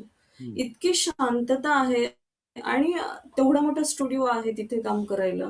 सगळ्या फॅसिलिटीज आहेत आणि मुख्य म्हणजे असं होतं, की मी तिथे गेल्यावर मला एक ॲड मिळाली होती. हं. डॉक्टर श्यामाप्रसाद छात्रवृत्ती योजना. एका मुलीची ॲड होती ती. बरं. हां. आणि ती मला बघूनच ती दिलेली होती ॲड ॲक्चुअली. अच्छा. हां. हां. त्यानंतर मी डॉक्युमेंटरी फिल्म वगैरे केल्या खूप साऱ्या आणि ती ॲड म्हणजे काय 2015 होतं? काय केलं होतंस त्या ॲडमध्ये तू? सर ॲक्चुअली एक रोल होता की 12वीची मुलगी आहे. तिला मेडिकल हं. कॉलेजसाठी स्कॉलरशिप हवी आहे. डॉक्टर हं. श्यामाप्रसाद छात्रवृत्ती योजना. आणि बरं. त्यासाठी कसं काय अप्लाय करू शकतो आपण? त्यावर होतं ते. ती हं. आपलं म्हणजे स्कॉलरशिप मागतीये गव्हर्नमेंटकडनं वगैरे असं. तो रोल बरं. होता. मग आम्ही एका हं. खेडेगावात गेलो भोपाळमधल्याच आणि मग हं. तिथे ह्या सगळ्या शूटिंग वगैरे झालं आणि तेव्हा मी बघितलं की मध्य प्रदेशमधलं एक खेडगाव असं ते बघण्यात आलं. तिथलं वेगळं आणि तिथलं मुलींचं ट्रीटमेंट, त्या घरचं वातावरण हं. काय आहे ते. त्या गोष्टी कुठेतरी असं होत होतं आणि मग मी 2015 मध्ये डायरेक्ट हे 11 पासून 15 पर्यंतचा प्रवास असा होत होता. आणि मला कुठेतरी वाटलं की मला कुठेतरी म्हणजे असं गडबड होते काम करायला. तर मग मी वॉटर कलर्स केले. मी काही शेअर पण केलेत बरं. आता. हं. मी वॉटर कलर केले खूप सारे. काम हं. केलं. मग ऑब्जेक्ट्सला घेऊन मी काम करायचे. मला ऑब्जेक्ट्स म्हणजे एक ह्युमन फिगरच वाटायची अशी. हं. हं. पॉकेटिव्ह वाटायची. म्हणजे मी त्याला घेऊन काम करायला लागले. आणि 2015 मध्ये माझे वडील गेले. हं. त्यानंतर माझा परतीचा प्रवास झाला किल्लारीला. बरं. हां. किल्लारीला मग मी सगळा स्टुडिओ पॅक केला आणि अचानकच मग मी तिकडे गेले. मला ते एक्सपेक्ट नव्हतं की जाणं. हं. सगळं असंच झालं आणि मग मी गेल्यानंतर तिकडे स्टुडिओ चालू करून काम केलं प्रिंट हं. मेकिंगचं. हं. आणि मग तिथे बायकांच्या गोष्टी वगैरे सगळ्या इतक्या डोक्यात आल्या, की आणि त्याच काळात माझं लग्नही जमलं होतं. बरं. हां. आणि तो नॉन फील्डचा होता आणि माहीत नाहीये काय प्रॉब्लेम झाला आणि ते मॅरेज ब्रेक झालं. बरं. मॅरेज ब्रेक झाल्यानंतर मग मी ठरवलं. मग आई म्हणली मला, की "तू जा तिकडे भोपाळला परत तुला काम करायला." हं. आईनी प्रोत्साहन दिलं, की "परत तू काम कर." मग हं. मी भोपाळला परत आले. मग त्यावेळेस असं झालं, की भोपाळमध्ये परत नव्याने काम करायचं आणि हं. परत अंतर देऊन परत भोपाळकडे बघायचं ब्रेक नंतरही. त्यानंतर हं. मग मी ठरवलं, की असं लोकांचे मेसेज यायला लागले, की मला बघणं वगैरे, की हं. गावाकडनं वगैरे असं, की सगळे दुरावले ह्या गोष्टीमुळे. त्यांना असं वाटलं, की हं. असं गावाकडे होतं, की एका मुलीकडे बघण्याचा दृष्टिकोन फार वेगळा असतो आणि स्पेशली हं. गावाकडे. बरं. मग त्या गोष्टी व्हायला लागल्या आणि मग मला त्यांच्या सगळ्या नजरेत एकच प्रश्न होता, काय झालं? किंवा काय? हं. मग मला असं वाटलं मी माझ्याकडे स्वतःकडेच बघायला लागले, की हां, काय आहे हे? नक्की काय आहे? हं. तो माझा प्रवास आहे, माझं जीवन आहे, तर मी काय करायला हवं? तर हं. मग me the golden wedding performance केला. बरं. बुधनी हां, पण हे भोपाळमध्येच एक परफॉर्मन्सचं प्रकरण तुझ्यापर्यंत तू चित्र काढत होतीस, तू ग्राफिक करत होतीस, तू ड्रॉइंग करत होतीस इथपर्यंत मी समजू शकतो. परफॉर्मन्सकडे तू कशी काय वळलीस? अशी कोणती गोष्ट घडली की ज्याच्यामुळे तुला परफॉर्मन्स करावेसे वाटले? कारण तसे परफॉर्मन्स काही नव्हते. इथं कोणी केले नाहीत. एक मला वाटतं मोनालीवर आम्ही अंक काढला होता तुला आठवत असेल तर. नगरचा अंक होता याच्यानं मोनालीवर एक मोठं फीचर होतं आणि त्यानंतर ही सगळी सुरुवात झाली का? का त्याच्या आधीपासून तू करत होतीस? अ, नाही, नाही सर. माझी 2015 पासून खऱ्या अर्थाने मी पहिला परफॉर्मन्स द गोल्डन वेडिंगच केला. ओके. अच्छा. हं. मला मला मग ही एक्सप्रेस कुठून कर कुठून ही बीजं कुठून पडली तुझ्यात? की परफॉर्मन्स करायचं त्याला धिटाई लागते एक प्रकारची. थोडासा बोल्डपणा लागतो. हे सगळं तुझ्यात कुठून आलं? सर मी हे ॲड वगैरे करत असताना मला कळायला लागलं ना, म्हणजे हे आता काय करायचंय? तर हं. पेपरवर मी तेवढं करत नव्हते. त्या अवकाशात मला ते लिमिटेशन वाटत होतं, की बरं. कुठेतरी मला एक्सप्रेस करायचंय. मी हं. पेंटिंगही केलं निर्भयावर. पण ते तेवढं एक्सप्रेस होत नव्हतं. मला एक्सप्रेस करायचंय स्वतःला आणि ते गावातच हं. करायचंय. आणि मग बरं. त्या परफॉर्मन्समधून मला गावातल्या लोकांशी कनेक्ट व्हायचंय. ज्यांना हं. प्रश्न पडतो, तर आणखीन दुसऱ्या लोकांना दुसऱ्या मुलीला प्रश्न पडायला नको हा. हे हं. एक होतं माझ्यामध्ये, की ते हं. एक्सप्रेस करावं. मग मी ते हं. परफॉर्मन्स करायला बुधनी या गावात गेले आणि मग तिथे परफॉर्मन्स पहिला केला. कुठला होता परफॉर्मन्स तुझा? पहिला द कुठला गोल्डन परफॉर्मन्स होता? वेडिंग. The golden wedding. बरं. त्यात तू काय केलं होतंस? मी त्यात असं दाखवलं होतं की बिफोर मॅरेज एक मुलगी असते आणि आफ्टर मॅरेज काय असतं लाईफ, याच्यातलं ब्रेक हं, जो होतो कंडिशन, तिची अवस्था जी असते ती स्टेबल असते, करेजेस असते आधी, हं, आणि पण नंतर डिपेंड व्हायला भाग पाडलं जातं. हं, हा हा का, पण तिच्यातली ती धाडशी वृत्ती किंवा ती कुणीच संपू शकत नाहीये.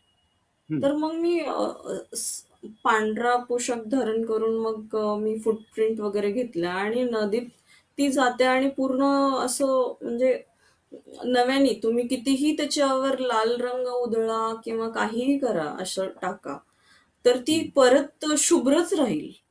हं, म्हणजे त्याच्यात तिचं करेज डॅमेज नाही करू शकत तुम्ही. ते मी हं. एक्सप्रेस केलं होतं त्यानंतर. अच्छा. आणि हे आतापर्यंत तू किती परफॉर्मन्स केलेस? आतापर्यंत माझे 7-8 परफॉर्मन्स झालेले आहेत. बरं. आणि हे सगळे सामाजिक विषय आहेत सगळ्यात. हा, हे सगळे सामाजिक विषय आहेत. पण मग मला एक सांग, तू हे परफॉर्मन्स म्हणजे काय नेमकं काय? माझ्यासाठी मी काय माझ्या सांगशील? दृष्टीतून सांगू शकते. मला व्यक्त कारण हे बघ, करायचं. आपल्याकडे फार माहित नाहीये कोणाला परफॉर्मन्स विषयी. म्हणजे मोनालिसावर लेख छापल्यानंतर खूप चर्चा झाली परफॉर्मन्स या विषयाचा. तो मला वाटतं लेख 2008 साली आम्ही पब्लिश केलं होतं. मला वाटतं 9 किंवा 10 साली असणार, नगरच्या अंकामध्ये. त्यावेळी त्यावर खूप चर्चा झाली की त्याआधी परफॉर्मन्स कोणी फारसं करत नव्हतं आणि नंतर मात्र ती एक लाट झाली मोठी मोठी. अनेक जणी करू लागल्या, अनेक जेंट्स करू लागले, पुरुष परफॉर्मन्स पण देऊ लागले. आणि म्हणून मला उत्सुकता आहे की नेमकं हे कसं तुझ्यापर्यंत हे कसं आलं परफॉर्मन्सचं, हे एक. आणि हेच विषय घ्यावे असं तुला का वाटतं? त्या चित्र का नाही काढू शकलीस असतीस का तू त्या विषयावर? मला ऍक्च्युली ना नाटक केल्यामुळे किंवा ऍड्स केल्यामुळे किंवा म्हणता येईल की आर्ट डायरेक्शन केल्यामुळे असं वाटायला लागलं की ह्याच्यात आपण सहजपणे व्यक्त करू शकतो आणि हम्म, ते लोकांपर्यंत पोहोचेल. आणि ऑडियन्स हा एक परफॉर्मिंग मध्ये खूप महत्वाचा पार्ट आहे. ऑडियन्स पर्यंत हा परफॉर्मन्स ऑडियन्स साठी असतो. तर मला हम्म, असं वाटलं की नुक्कड वगैरे व्हायचे गावात जाहिरातीसाठी, हम्म. हो. काहीतरी नाटक करून ते एक्सप्रेस करायचे. त्या गोष्टींचा मला खूप प्रभाव होत होता की माझे सामाजिक विषय आहेत तर ते पोहोचवण्यासाठी काय करायला हवं. हम्म, मग मी पुढे असं हे परफॉर्मन्स मी केला, द गोल्डन वेडिंग केल्यानंतर मी ठरवलं की आता पुढे काय.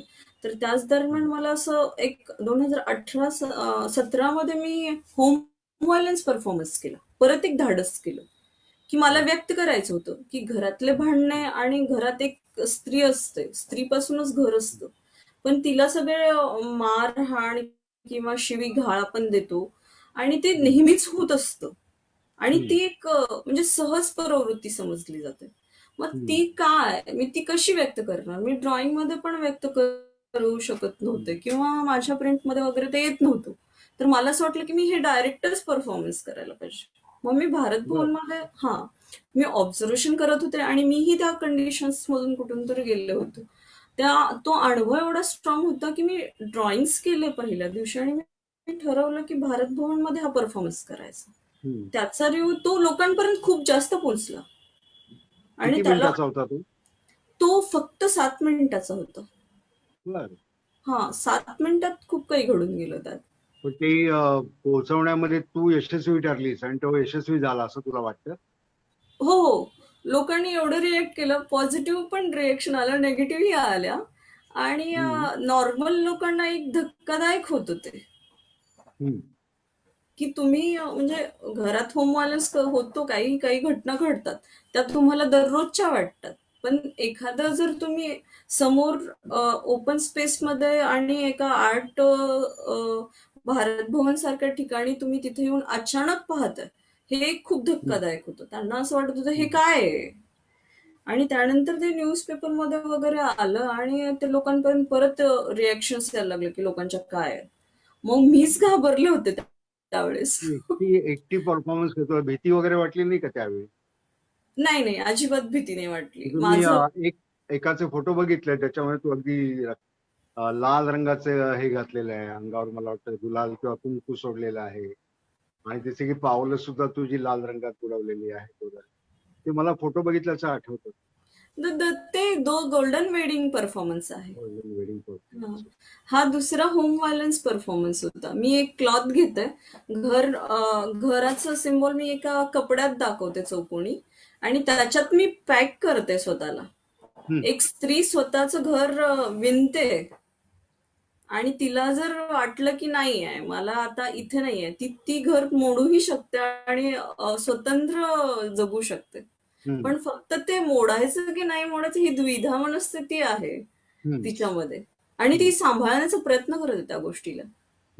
आणि मग मी ब्लड वगैरे असं कलर वगैरे थ्रो केलेलं, त्यात असं प्रॉपर्टी यूज केलेली थोडीशी, आणि दाखवलेलं, आणि परत ती कट करून बाहेर पडते असं दाखवलेलं, त्यात मग ते केलं परफॉर्मन्स.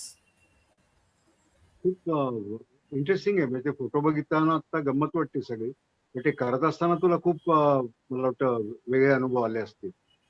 हो, बरेच.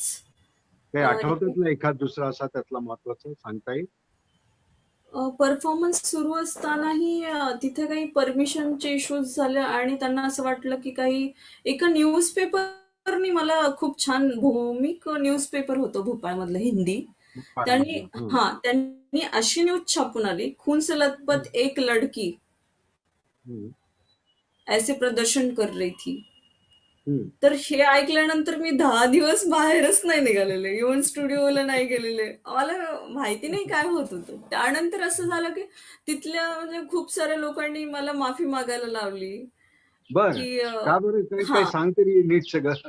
कारण हे बघ, हे अगदी ऑर्थोडॉक्स एरिया आहे. भोपाळ बिपाळ हे काही फार प्रगत शहर नव्हे, आणि मला वाटतं तुझे परफॉर्मन्स सगळे तिथेच झाले ते सगळे. तर हा अनुभव सांग ना मला, गमती जरा सगळ्या. ऍक्च्युली काय झालं, मी ऑफिसमध्ये गेले आणि सांगितलं तिकडे, आणि लिखित देऊ का म्हटलं, ते म्हटलं की नाही देऊ. आणि तिथला इन्चार्ज कोण आहे हे मला माहित नव्हतं. माझं असं भोपाळमध्ये होतं की मी जास्त कोणाशी मिक्स होत नव्हते, मी स्वतःतच गुंतलेले होते. गेट पासून येणे, स्टुडिओ गाठणे, स्टुडिओ पासून गेट पर्यंत असाच प्रकार सुरू होता माझा. म्हणजे गेले 2010 पासून ते 17 पर्यंत. आणि मग तो सांगितला, आणि मी परमिशन घेतली, आणि मग तो म्हटला की ठीक आहे, मैं बता दूंगा आगे. तो त्यांनी सांगितलं, मग मी म्हटलं ओके. आणि त्यांना पण परफॉर्मन्स साठी या सांगितलं. आणि मग तो मेसेज मिस झाला ऍक्च्युली, कुठेतरी त्या पास झाला नाही, आणि त्याच्यावर खूप कॉन्ट्रोवर्सी झाली परत. आणि मग ते परफॉर्मन्स थांबवण्याचा प्रयत्न झाला, आणि खूप साऱ्या गोष्टी झाल्या. पण मी त्यावेळेस असं, मला एक धैर्य आलं की आपण परफॉर्मन्स पूर्ण करायचं, कुणी काही करू दे. मला वाटतं ना, मी पूर्ण केलं, 7 मिनिट पूर्ण केलं कम्प्लीट. अच्छा. हा. मग तेव्हा आणखीन वाटलं की आता मला करायला हवं, ह्या माध्यमात काम करायला हवं आता. मग मी पुढं ह्याच्यात काम करायला लागले. तू आधी कुठले बघितले होते असे परफॉर्मन्स? तू कुणाचे सॉरी. परफॉर्मन्स आधी पाहिले होतेस? परफॉर्मन्स असे कुणाचे पाहिले होतेस त्याआधी केलेले? नाही सर, नाही सर, मी परफॉर्मन्स नाही पाहिलेले. मग हे आलं कुठून मला तुझ्याकडे? नंतर कळलं की हे परफॉर्मन्स असतं. मला एक बेंगलोरचा आर्टिस्ट आहे, त्यांनी माझ्यावर लिहिलं. हे भारत भवनचा परफॉर्मन्स करत असताना ते तिथे होते. बर. त्यांनी फोटोग्राफ्स वगैरे काढले, फोटोग्राफ्स, आणि फेसबुकला मला सर्च करून मला म्हणजे कॉन्टॅक्ट केला त्यांनी. आणि त्यांनी लिहिलंही माझ्यावर खूप छान त्या परफॉर्मन्स बद्दल. मला वाटलं की त्यांना कळलं, ही व्हिज्युअल लँग्वेज त्यांना कळते. तर मग ही व्हिज्युअल लँग्वेज कशात येते, कोणत्या माध्यमात येते, मग परफॉर्मन्स मध्ये येते. तर मग मी परफॉर्मन्स मध्ये काम करायला लागले. मग मी ठामपणे सांगायला लागले की हा परफॉर्मन्स आहे, मी काम करते. मी तिथे काम करायला सुरुवात झाली. मग मीही सुद्धा लिहायला लागले त्याच्यावर. अच्छा. हा. आणि ते कुठे लिहित होतीस तू? मी स्वतः लिहित होते, म्हणजे मला माझे अनुभव, हा परफॉर्मन्स, हा असा परफॉर्मन्स. मग मी बघायला लागले इकडे तिकडे परफॉर्मन्स वगैरे थोडेसे. मोनालीचे परफॉर्मन्स पाहिले होतेस तू? मोनाली मॅमचे मी परफॉर्मन्स नाही बघितलेले, मी फोटोग्राफी बघितलेली त्यांची. मला वाटतं मी चिन्नस मध्ये बघितलेले ते. चिन्हमध्ये आम्ही जवळजवळ 50-60 पानाचं त्याच्यावर आर्टिकल. हो, मी वाचलंय ते, पण ते मी फोटोग्राफ्स बघितलेले त्यांचे. मला त्यावेळेस मला काहीच कल्पना होती की हा परफॉर्मन्स फॉर्म आहे. हा. पण आमची भेट आता फेसबुकवर झाली बर. लॉकडाऊन मध्ये. अच्छा. हा मी मग द डार्क वर्ल्ड असं मी एक फोटोग्राफी केली होती, हम्म, फोटोग्राफी हम्म, परफॉर्मन्स केला होता. आणि मी वेअर केलं होतं फ्लावर्स, आणि ते हम्म. ब्लॅक अँड व्हाईट होतं. त्यांनी मला इन्व्हाइट केलं आता, त्या स्वतःहून इन्व्हाइट केलं होतं मला. बर हा, बर. मग आमचं कधीची गोष्ट त्यावेळेस ही? चिन्हच्या मॅगझिन बद्दल आणि ह्याच्याबद्दल बोलणं झालं. अच्छा, कधीची गोष्ट ही? ते वर तो तिथं पूर्ण झालं. हा, कधीची गोष्ट ही? हे लॉकडाऊन मधली गोष्ट आहे, बर बर. 2 महिन्यापूर्वीची. हम्म, हम्म. तिला मी कळवलं होतं तुझ्या या परफॉर्मन्स विषयी, आणि हा याचं पण इन्व्हिटेशन मी तिला पाठवलं. कदाचित ती बघत पण असेल हा कार्यक्रम. हा आणखीन हा. काय परफॉर्मन्स विषयी सांगण्यासारखं तुझ्याकडे काय आहे?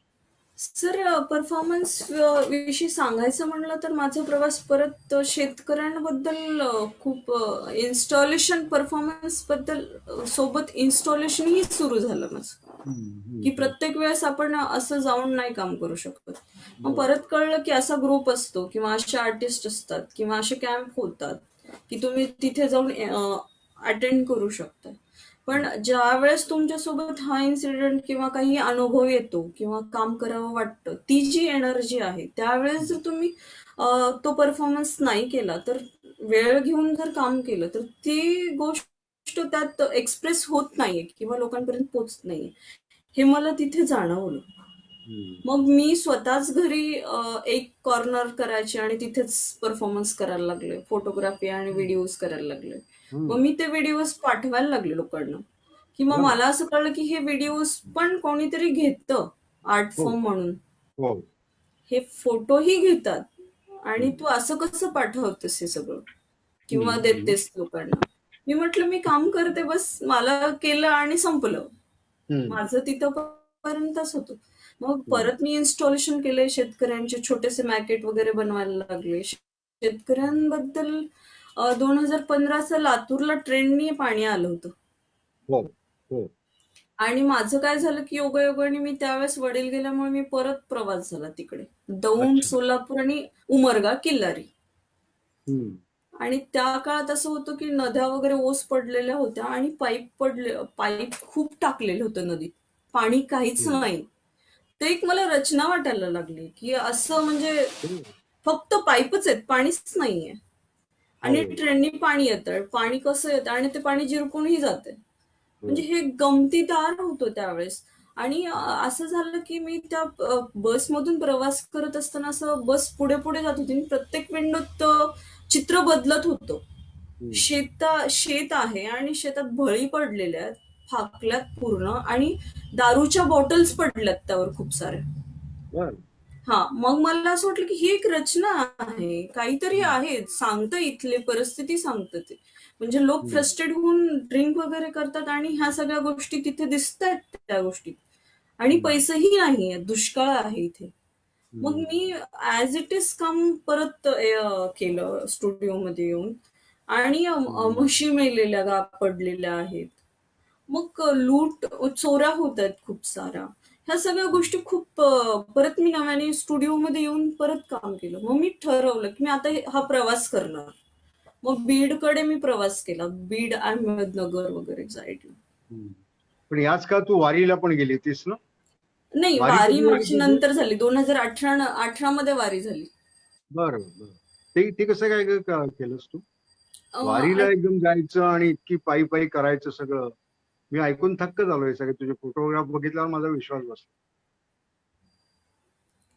सर, ऍक्च्युली वारी अशी घडली की म्हणजे लोकांना असं वाटत होतं की मी जेव्हा ठरवलं की हे प्रवास मी करत होते खेडेगावात, आणि हम्म, सगळ्या ठिकाणी बायका भेटायच्या आणि बायकांच्या स्टोरीज असायच्या काही ना काही. दोन हम्म, हजार पंधरा मध्ये काही बायकांचा माझ्यासोबत संपर्क आला की त्यांची ज्या गोष्टी एक्सप्रेस करायच्या होत्या त्या स्टोरीज मला सांगायला लागल्या. हम्म. फक्त की कोणाला सांगायचं नाही असा प्रकार तो घडत होता कुठेतरी. बरं. आणि मग मी ऐकून घ्यायचे, रिएक्ट नाही करायचे. मी माझ्या कामात ते काढायला लागले हम्म, की हा हम्म, असं एक्सप्रेस करूया. आणि मग परत 2018 मध्ये जेव्हा मी किल्लारीला माझी आत्या भेटली, ती म्हणली की मी वारीला जाणार आहे. बरं. तर मी म्हटलं मी पण येणार आहे. ते एक आश्चर्यदायक धक्काच होता घरच्यांसाठी, सगळ्यांसाठी. काय तू जाणार आता, आत्ता लग्न आणि हे सगळ्या गोष्टीतून बाहेर, काम कर.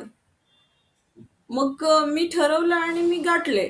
भोपाळवरनं ट्रेन पकडली, मुंबईला आले, मुंबईवरनं डायरेक्ट पंढरपूर. बर. पंढरपूरमध्ये येऊन मग मी 1 जूनला काहीतरी असंच मी तिथून परत आळंदीला प्रवास केला. आळंदीला गेल्यावर मला तिथे सहन नाही झालं ते सगळं. हायजेनिक होतं म्हणजे ते सगळ्या गोष्टी. आणि मग तिथे गेल्यावर कुठेतरी मग ते भारूड, अभंग हे सगळ्या गोष्टी दंग करणार होत्या तिथे. आणि मी त्या एका ग्रुपमध्ये जॉईन झाले. त्यांच्यासोबत राहणं, खाणं आणि सगळ्या गोष्टी, आणि त्यांच्यासोबत पायी पायी वारी करायची. जे तिथे थांबतील तिथेच आपण थांबायचं. हे खूप किती इंटरेस्टिंग दिवस होतं, चालली? कारण दररोज दिवशी तुमच्या शेजारी दुसरं कोणीतरी येणार. बापरे. मला 21 दिवस लागले. बरोबर. मी 22 दिवसाची वारी होती. मी लास्टच्या दिवशी सांगितलं की मी डायरेक्ट पंढरपूरलाच जाऊन थांबणार. बर. का बरं? मग मी पंढरपूर पंढरपूरला 1 दिवस आधीच पोहोचले तिकडे. आणि मग भारूड हा प्रकार तिथे मला छान शिकायला मिळाला. तो एक परफॉर्मन्सच वाटला मला. फोक आर्ट मध्ये ते असं आपल्या असं वाटलं की त्यात बरेच सीताची स्टोरी, राम आणि सीताची, आणि सीता कशी सफर झाली तिच्या लाईफमध्ये.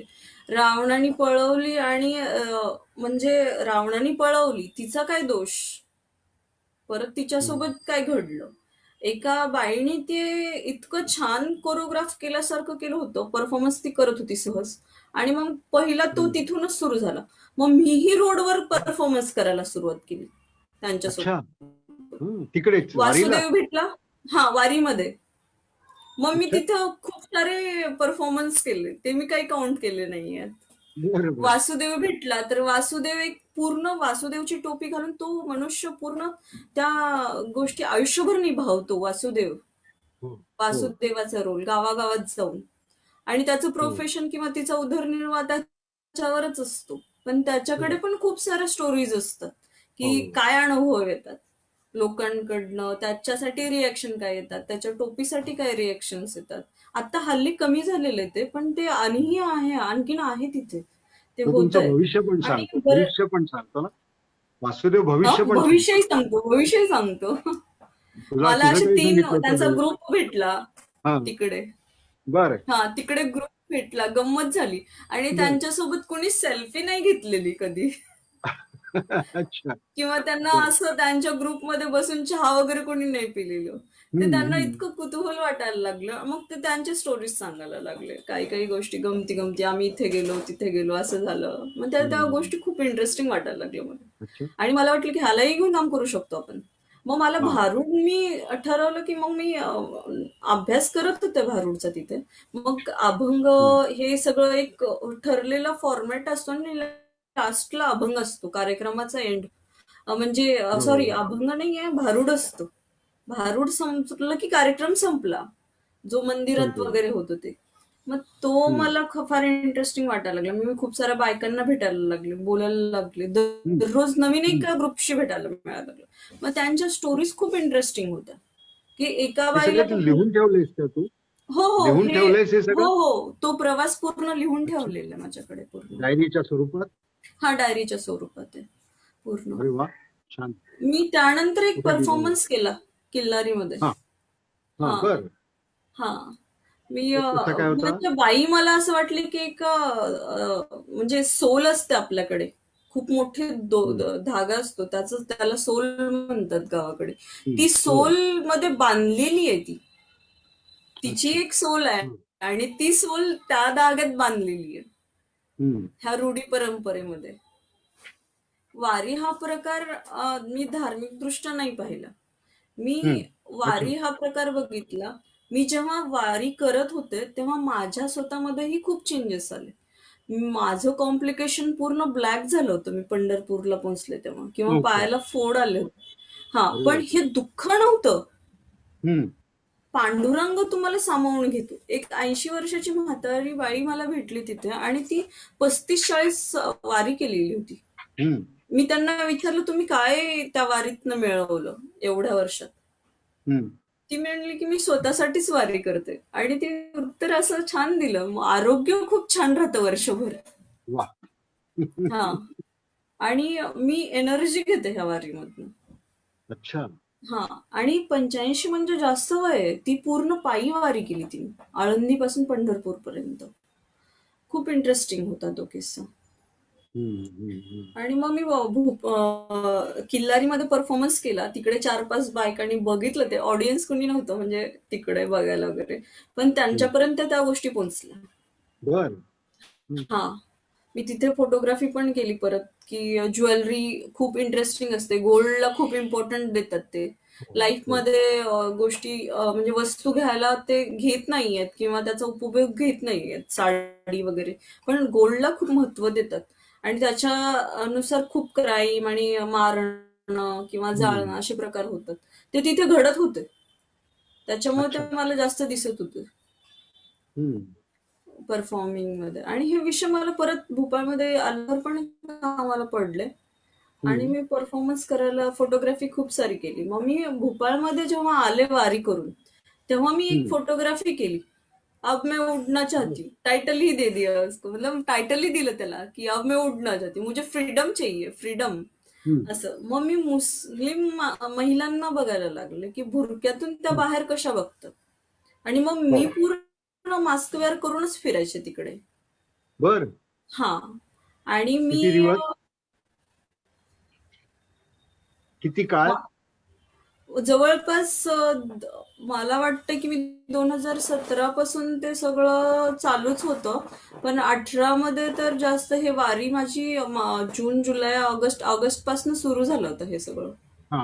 हा. ते भोपाळ सोडेपर्यंत. आणि मी ठरवलं की मला मेकअप करायचं नाहीये.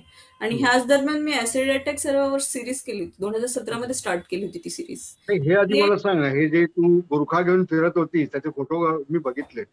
खूप वेगळ्या हा. हे आहेत ते. हा. त्याच्यावरची भूमिका सांग की काय? त्याच्यावर असं होतं की जेव्हा मला हिंदू लोक बघायचे, त्यांची दृष्टी आणि त्यांच्या ह्याच्यातून म्हणजे एक डिस्टन्स मेंटेन करायचे ते माझ्यापासून. बर. आणि मी ज्या सोसायटीमध्ये राहायची त्या सोसायटीमध्ये मला बोलत नव्हते लोक. बर. हा. आणि बऱ्याच लोकांना असं वाटलं की मी चेंज झाले की काय, कन्वर्ट केलं की काय मला स्वतःला, बर. किंवा असं हा. काही घडलं की तिने कन्वर्ट केलं. म्हणजे ते हम्म. खूपच इंटरेस्टिंग होतं. आणि मी जेव्हा ते बुरका वेअर केला, मुस्लिम बायका माझ्या जवळ आल्या. हो. हा. त्यांच्याशी बोलणं. एक डॉक्टर होती. मी त्यांच्याशी म्हणजे रेग्युलर काउन्सिलिंग व्हायची. त्यांची पर्सनल लाईफ, त्यांचं स्ट्रगल किंवा त्यांचे ड्रीम्स माझ्याशी शेअर करायला लागले. किंवा त्यांच्या समाजात काही बाउंडेशन आहेत किंवा काय स्त्रियांना सफर व्हावं लागतं, त्या गोष्टींची डिस्कशन खूप छान झालं. बरोबर. मग 3 तलाकची घटना घडली त्याच काळात. लॉ हो. बनला 3 तलाकचा. मग त्यानंतर बायका खूप खुश झाल्या. त्यांच्या अच्छा. रिएक्शन पॉझिटिव्ह होत्या. बर. आणि माझं असं सर्कल खूप जास्त वाढलं सामाजिक. हा. हा. त्याच्यामुळं त्यांच्याकडल्या नंतरही भेटून झाल्यानंतर फोन किंवा मेसेज ह्याच्यावरनं ह्या गोष्टी टच मध्ये राहायला लागल्या. त्यामुळे विषय मिळायला लागले काम करायला. मग मी अब मैं उडना चाहती हूँ, 3 तलाकवर मी ते काम केलं, परत फोटोग्राफी केली. एक जुनं असं फ्लॅट मध्ये मी राहायचे आणि तिथेच फोटोग्राफी केली मग मी ते ऍक्च्युली. आणि हे सगळं म्हणजे तुझं बंडखोरीच आहे एक प्रकारची, म्हणजे सतत वेगळा विचार करणं, स्त्री विषयक, स्त्री मुक्तीवादी आहेस तू असं माझं मत आहे. आणि त्या सगळ्या याच्यातून विचार करणं आणि स्वतःला प्रेझेंट करणं हे तू अतिशय समर्थपणे करतेस. खूप छान वाटतं हे तुझं काम वगैरे बघताना. तुझं प्रदर्शन ज्यावेळी मी पाहायला आलो जहांगीरमध्ये, त्यावेळी ते ऍसिड फेकल्यामुळे काय काय महिलांच्या आयुष्यात बदल घडले किंवा काय झालं याच्याविषयीची तू मला वाटतं एक मालिका मांडली होतीस, पेंटिंग, बरोबर ना? हा. आणि अतिशय वेगळं काम होतं ते, प्रश्नच नाही. त्याच्या मागे तुझी काय भूमिका होती? ती घटना 2017 मध्ये घडलेली हम्म. ऍक्च्युली. काय झालेलं, माझा पाय फ्रॅक्चर झालेला. बर. आणि पाय फ्रॅक्चर झाल्यामुळे मला 10 दिवस बेड रेस्ट होती. आणि मी त्या दरम्यान सोशल मीडियावर असंच मला असं म्हणजे खंत व्हायला लागली की हे काय झालं, एका सेकंदात एवढा मोठा पाय होऊ शकतो का? एक नैसर्गिक चित्र गोष्ट अशी अशी बदलते, ही कुठेतरी मनाला लागली होती, कुरतडत होती गोष्ट. आणि मग मी त्यावेळेस असं विचार केला की एकदमच मनात येऊन गेलं की ऍसिड अटॅक सर्व्हायव्हर्स कसे फेस करत असतील. मग त्याच्यावर मी खूप वाचन केलं त्या काळात. कुठे होतं, कसं होतं, कोणत्या लोकांशी झालं. आणि मग माझा 10 दिवसाचा प्रवास झाल्यानंतर, तो काळ वाचन वगैरे झाल्यावर, मी लक्ष्मी अग्रवालची स्टोरी वाचली, त्यांना मेसेज पाठवले. हा, त्यांच्याशी डिस्कस केलं काही काही गोष्टींचं. आणि एक मॉडेल पण आहे, तिच्याशी पण माझं फेसबुक थ्रू कॉन्टॅक्ट झाला. मग ह्या गोष्टी होत गेल्या आणि मग परत मी ठरवलं की ऍक्च्युअल ह्यांना फिजिकली जाऊन भेटणं गरजेचं आहे. पण मी त्या दरम्यान एक गोष्ट मला नॉक झाली की मला जे दुःख होतं की माझा पाय खराब झाला, पण यांना त्या घटनेत म्हणजे स्वप्नासारखी ती घटना त्यांच्या, मला जसं भूकंप फील झाला तसा त्यांना ती ऍसिड अटॅक अनएक्सपेक्टेड होतं, ते सगळं घडलं. पण त्यानंतर त्या अधिक धैर्यवान झालेल्या आहेत, स्ट्रॉंग आहेत. आता त्यांना प्रूफ करायचं स्वतःला. त्या आय लॅशेस लावतात डॅमेज झालेल्या डोळ्यांना, लिपस्टिक वेअर करतात लिप्स नसतानाही, कानात घालतात, कान विरघळलेले आहेत. ह्या गोष्टी मला जास्त त्या स्किनकडे गेल्या नाहीयेत, मला त्यांच्या डोळ्यातला कॉन्फिडन्स खूप दिसला. त्यामुळे मी त्या सिरीजला इनर ब्युटी असं टायटल दिलंय. ते मला त्यांच्यातली ब्युटी खूप छान दिसायला लागली, खूप सारी. मग मी विचार केला की त्यांचे आहे तसे पोर्ट्रेट लावायचे, हे थॉट मला एक्सप्रेस करायचं. इयर रिंग्स, लिपस्टिक, आयलॅशेस, मग मी तसं एक्सप्रेस करायला लागले. मग मी त्यांना एकदा भोपाळमध्ये एक एनजीओ आहे, मी तिथे गेले आणि तिथे जात असताना आधी 2 दिवस मी प्रिपरेशन केलं की त्यांना माझ्याकडनं असं दाखवायला नको की असं काहीतरी घटना घडलेली आहे त्यांच्यासोबत. मला नॉर्मल माझ्या मैत्रिणीसारखं भेटायला जायला पाहिजे त्यांना आणि बोलायला पाहिजे, गप्पा गोष्टी करायला पाहिजे. मी गेले पण तिथं मला कंट्रोल नाही झालं ऍक्च्युली. मी माझं ब्रेकडाऊन झालं आणि मी म्हणजे असं काय बोलावं आणि काय नाही हा प्रश्न चिन्हच राहिलं. ते म्हणजे असं काय बोलायचं पुढे, डोकं काम करे ना. आणि मग मी तिथून परत आले. मग दुसऱ्या तिसऱ्या दिवशी मी परत तिकडे गेले आणि जायचे आणि बघायचे दुरून. आणि एक दिवस धाडस केलं, बोललं त्या मुलीशी, तर तिने चित्त थरारक करणाऱ्या गोष्टी सांगितल्या बरेच, की ऍसिड अटॅक सर्व्हायव्हर्स नंतर त्यांच्यासोबत काय होतं, त्यांची फॅमिली काय करत आहे, हे भयानक होतं. ते म्हणजे मलाही ऐकायला खूप हे झालं, धैर्य लागलं त्यावेळी, की म्हणजे ऍसिड अटॅक झाला की मग तुम्ही डॅमेज झालात तर तुमचं आता पुढं भविष्य काय, तर तुम्ही आता सुसाईड करून घे किंवा असं काहीतरी कर. आणि हे माझं दुसऱ्या एका चांगल्या मोठ्या म्हणजे हिच्याशी बोलणं झालं होतं, त्यामुळे मला हे आधी पूर्वकल्पना होतीच थोडीफार. पण हे असं ऐकणं हे धक्कादायक होतं की एकतर आपण सफर करतो, आपल्यासोबत इन्सिडेंट होतो आणि 3 महिन्यानंतर जो करतो तो बेलवर फ्री होतो आणि आपली लाईफ लीड करतो, सुरळीत एकदम छान लाईफ सेटल होते. पण ती व्यक्ती जिच्यासोबत घडतं ती आयुष्यभर त्या गोष्टींना फेस करत असते आणि हे समाजात करवतात, तिला समाजात करवतात. मग मी ठरवलं की इनर ब्युटी असं एक परफॉर्मन्स करायचा की परफॉर्मन्स लोक त्या कामाशी जोडले जायला पाहिजे. मग मी एक इन्स्टॉलेशन केलं होतं जहांगीरमध्ये, ग्लास लावला होता आणि पोर्ट्रेट बनवले होते.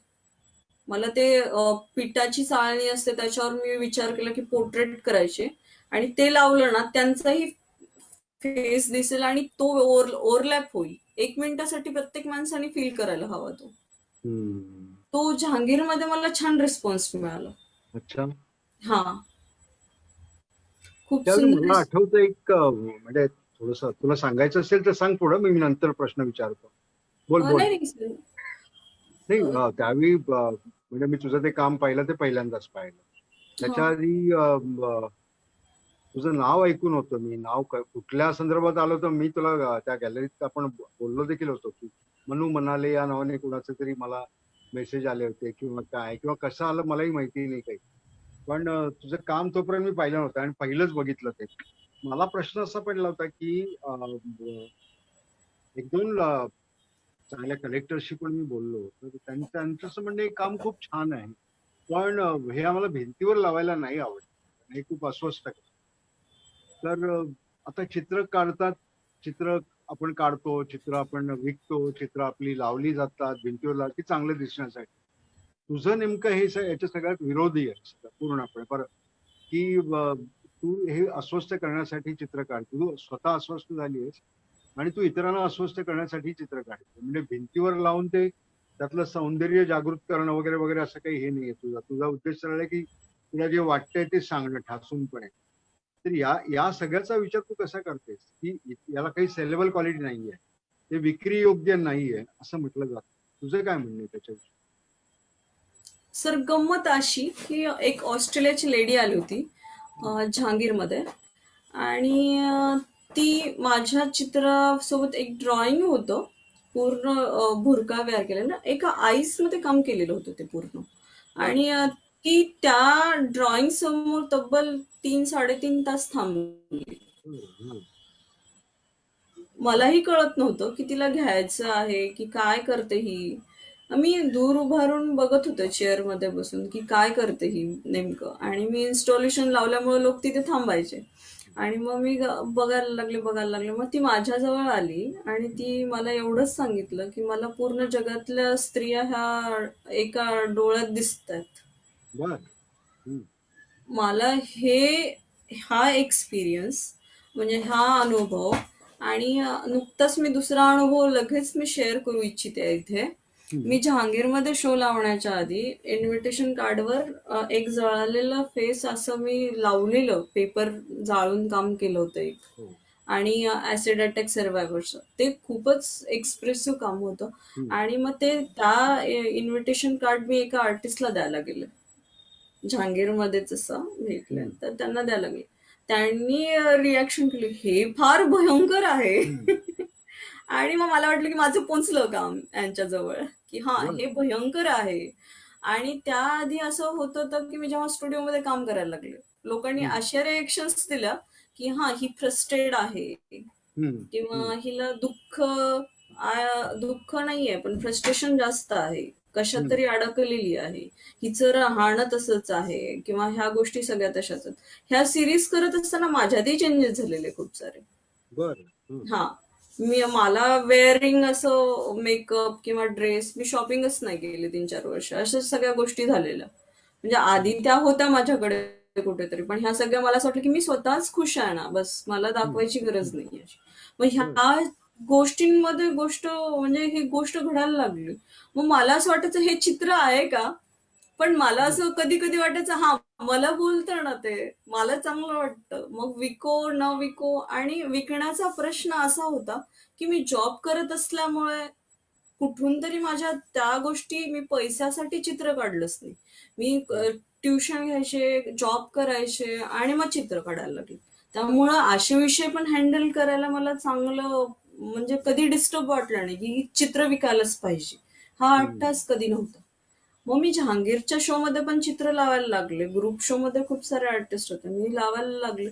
तेव्हाही मला असं, म्हणजे बऱ्याच दुसऱ्या लोकांनी असं बोललेलं की हा हे चित्र इथे कमर्शियल जागेत कसं लावणार तू, एवढे पैसे लावून तू चित्र लावतेस इथे, तर तिथून तुझं चित्र विकलं जायला पाहिजे, असं प्रश्न उभारले होते माझ्यासमोर लोकांनी. मला अक्षरशः ते काढत असताना चित्र, मला भीती वाटायला लागली, आता काय होणार ह्या पुढे, जहांगीर मध्ये लावतोय आपण हे चित्र. पण मी काढलं आणि डिस्प्ले केलं ते पूर्ण तिथे चित्र. पण ह्या लेडीने, आल्याने जेव्हा मला रिॲक्ट केलं, तेव्हा मला खूप कॉन्फिडन्स आला की माझं कुठेतरी पोचतंय. आणि तिने ते चित्र घेतलं, ते विकत घेतलं चित्र. आणखीन एक 2-3 लोकांनी माझं चित्र विकत घेतलं. एक जर्मनीची एलिझाबेथ रायटर आहे, तिने त्यावर आर्टिकल लिहिलं, माझ्यासोबत फोटोग्राफी केली ती गॅलरीमध्ये, आणि तिने लिहून राईटअप करून तिच्या मॅगझिन मध्ये ते दिलं तिकडे. हा, तिने मला परत मेल केला आणि हिने डिस्प्ले, त्यांना का आवडलं असेल हे चित्र? त्या महिलांबद्दलच काम करायच्या, सोशल इश्यूजलाच घेऊन काम करायच्या. त्यामुळे त्यांना ते जास्त चित्र आवडले. फील झालं असणार, बरोबर. त्यांना फील झालं ते चित्र. आणि मग त्यांनी ते म्हणजे बोलला वगैरे आणि त्यातून मग ते हे झालं. तुझी चित्र आणि एक व्हिज्युअल लँग्वेज सॉरी म्युझियम मध्ये तुझी चित्र गेली आहेत कुठल्या? नाही नाही, कारण ही खरं म्युझियम वर्क आहे. सगळं तुझं जे वर्क आहे ते कायमस्वरूपी राहणार आहे म्युझियम मध्ये. एनिवे ते जाईल कधी ना कधीतरी. मला एक ग्रस्त भेटलेले चायनामध्ये काम करत आहेत ते पण मला जहांगीरमध्येच भेटलेले. मी पेपर जाळलेलं काम केलेलं आहे. ते प्रिझर्व कसं होईल हा क्वेश्चन त्यांनी मला केलेला, की हे प्रिझर्व कसं होणार. तर मग मी विचार नाही केलेला की प्रिझर्व करायचंय की नाही करायचंय, की लाईफ काय आहे ह्याच्याबद्दल मी शून्य विचार केलेला होता काम करत असताना. फक्त ते मी काम केलं.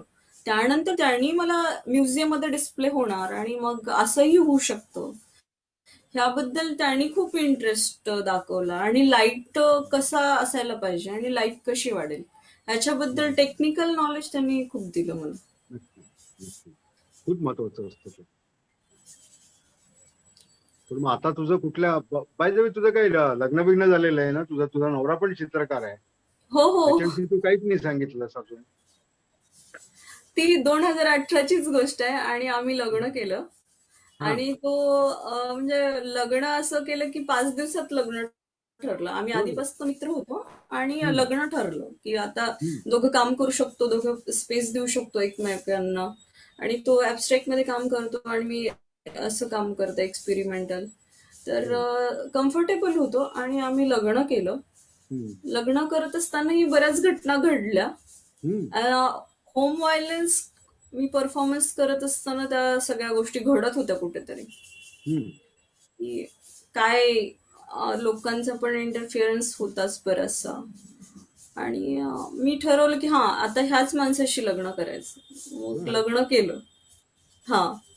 मला वाटतं तर मी केलं आणि मी कोणालाही सांगितलं नाही की लग्न केलं. लग्न झालं. आणि ते आळंदीत लग्न झालं. हो हो. घरचे काय म्हणाले? म्हणजे अनएक्सपेक्टेड होतं सगळं. अच्छा. तुम्ही दिल्लीला भोपाळला किती साली सोडलंस भोपाळ? भोपाळ मी 19 मध्ये सोडलं. आणि 19ला 2019 मध्ये शिफ्ट झाला. तुम्ही दोघेही शिफ्ट झाला दिल्लीला? दोघंही शिफ्ट झालो इकडे. आता तुमचं कसं चाललेलं असतं सगळं, म्हणजे काय करता नेमकं? आम्ही दोघंही चित्र काढतो. बरोबर. म्हणजे मी माझं एक्सपेरिमेंटल वर्क करते, ते त्यांच्या स्टुडिओमध्ये काम करतात. आणि आता माझं एक्झिबिशन सुरू आहे श्रीधरणीला. अच्छा, ग्रुप शो. श्रीधरणी तिकडे. आणि चालू आहे हे. आणि आमचं एक अशी बाउंडिंग आहे की काम करायची स्पेस एकमेकांना आहे ऍक्च्युली. आणि वेगवेगळ्या फॉर्म्स मध्ये काम करत असल्यामुळे विषय खूप असतात डिस्कस करायला एकमेकांसोबत. माझं एक्सपेरिमेंटल असतं. माझ्या कामात त्यांचं स्टुडिओ मध्ये बसली तू आता तुझ्या? हो, मी माझ्या स्टुडिओ मध्ये बसले. किती वेळ काम करतेस रोज? माझं सकाळी 10ला सुरू होतं आणि संध्याकाळी 7-8 पर्यंत चालतं. ऑफिस सारखं जवळजवळ नियमितपणे? ऑफिस सारखं. आणि त्यानंतर मग संध्याकाळी जर मूड लागला तर मग रात्री पण काम करते. पण लिखाण जास्त त्यावेळेस मला करायला आवडतं संध्याकाळच्या वेळेस. लिखाण तुझं कुठे प्रसिद्ध नंतर मग नाही सर, मी पर्सनलच मी स्वतः ह्या सगळ्या स्टोरीज मी लिहित असते माझ्यासाठी कामासाठी. मी कुठेच. आणि मला वाटतं की मी पहिल्यांदाच माझं काम आणि मी एवढं सगळं बोलते ते मी चिन्हच्या गप्पा टप्पांमध्येच बोलते. ऍक्च्युली तुम्ही मला बोलकं केलंय. नाहीतर मला असा प्रश्न. तुझं हे लिखाण आपण सगळं आता नवीन आपली वेबसाईट सुरू झाली आहे तिच्यामध्ये छापू आपण. रेग्युलर तुला ते लोकांपर्यंत पोहोचवता येईल. आणखीन एक माध्यम मिळेल. मध्यंतरी आपण बंद केला, पण आता वेबसाईट सुरू झाली आहे आणि ती या पुढल्या सोमवारपासून ती नियमितपणे हे होईल, चालू राहील. आणि त्यामध्ये आपण हे सगळं छापू. म्हणजे तुला आणखीन एक वेगळा प्लॅटफॉर्म त्याच्यातून मिळेल. तुलाच असतं नाही, तुझ्यासारख्या अनेकांना. आणि तो मिळावा या दृष्टीनेच मी ते केलंय. पाहू कसं होईल ते. पण दिल्लीमध्ये आता मग बाकीचं काय चालतं तुझं? आणि दिल्लीच का निवडली तुम्ही हे मला विचारायचं होतं. गायतोंडे यांनी कधीतरी गायतोंडेंनी मला वाटतं लक्ष्मण श्रेष्ठांना सांगितलं होतं.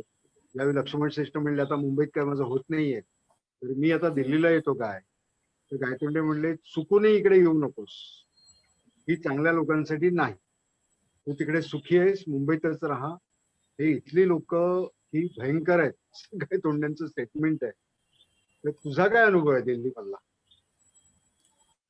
मला दिल्ली तर असा होता की माझ्या नवऱ्याचं एक्झिबिशन होतं इकडे, आणि झाला काय होता की मी 2017 मध्ये परफॉर्मन्स केला होता तिथे. आर्ट लव्हर्सच्या मध्ये तो परफॉर्मन्स झाला होता, द होम व्हायलन्स. तो टर्निंग पॉइंट होता. त्यानंतर मी ठरवलं की मला अशा ठिकाणी जायचं की जिथे माझी व्हिज्युअल लँग्वेज, तिथे खूप सारे लोक काम करतात, मला तोही अनुभव घ्यायचा आहे. आणि दिल्लीत असे प्लॅटफॉर्म्स आहेत खूप सारे की जिथून आपण काम करू शकतो ह्या विषयांना. मग मी ठरवलं की 2 ते 3 महिने आपण गावाकडे जिकडे विषय असतात प्रवास करायचा, विषय घ्यायचे आणि मग आपण दिल्लीत स्टुडिओमध्ये काम करायचं.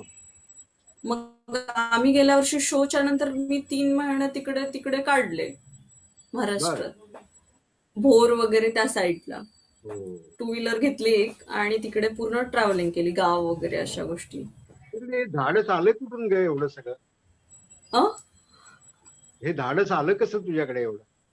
तुझ्याविषयी खूप ऐकलंय आणि जेव्हा तुझी जाहिरात आम्ही केली तुझा हा कार्यक्रम आहे म्हटल्यानंतर त्यावेळी मला इतके फोन आले की सुचिता आमच्या वर्गात होती, माझ्याबरोबर होती, माझी मैत्रीण आहे, माझ्या क्लासमध्ये होते, असे मला अनेकांचे फोन आले. म्हटलं आधी तुम्ही का नाही मला सांगितलं, म्हणजे मग मला तिला हे भेटता आलं असतं ना. नाही म्हणले आता तुम्ही शोधून काढलंच ना तिला, असं वरती आणखीन मला ऐकावं लागलं. तर एनिवे तुझ्याकडे हे धाडस आलं कुठून सर? या सगळ्या घटनेची मुळं हे जो काही झालं इथपासून सुरू होतात? सर ऍक्च्युली मला असं वाटतंय की मी परत एकदा प्रवास केला आणि मला आता मी बऱ्याच म्हणजे आता 27 वर्षानंतर मी भूकंपाकडे पाहिले आणि त्यावेळेस मला त्या गोष्टी खूप जाणवल्या. मी 10 वर्षाचे होते तेव्हाही मला त्या गोष्टी जाणवल्या खूप, आणि दुःख दिसत होतं, कुठेतरी काहीतरी मिसिंग आहे. मला असं वाटत होतं की ते एक इक्वल असायला पाहिजे, आणि बायकांबद्दल जे माझ्यासोबत घडायचं ते इतरांसोबतही घडते. मी ज्या ठिकाणी राहते तिथे म्हणजे ड्रिंक करणे, पुरुषांनी बाईवर अत्याचार करणे किंवा ह्या गोष्टी मी खूप जवळून पाहिलेल्या आहेत माझ्या आयुष्यात.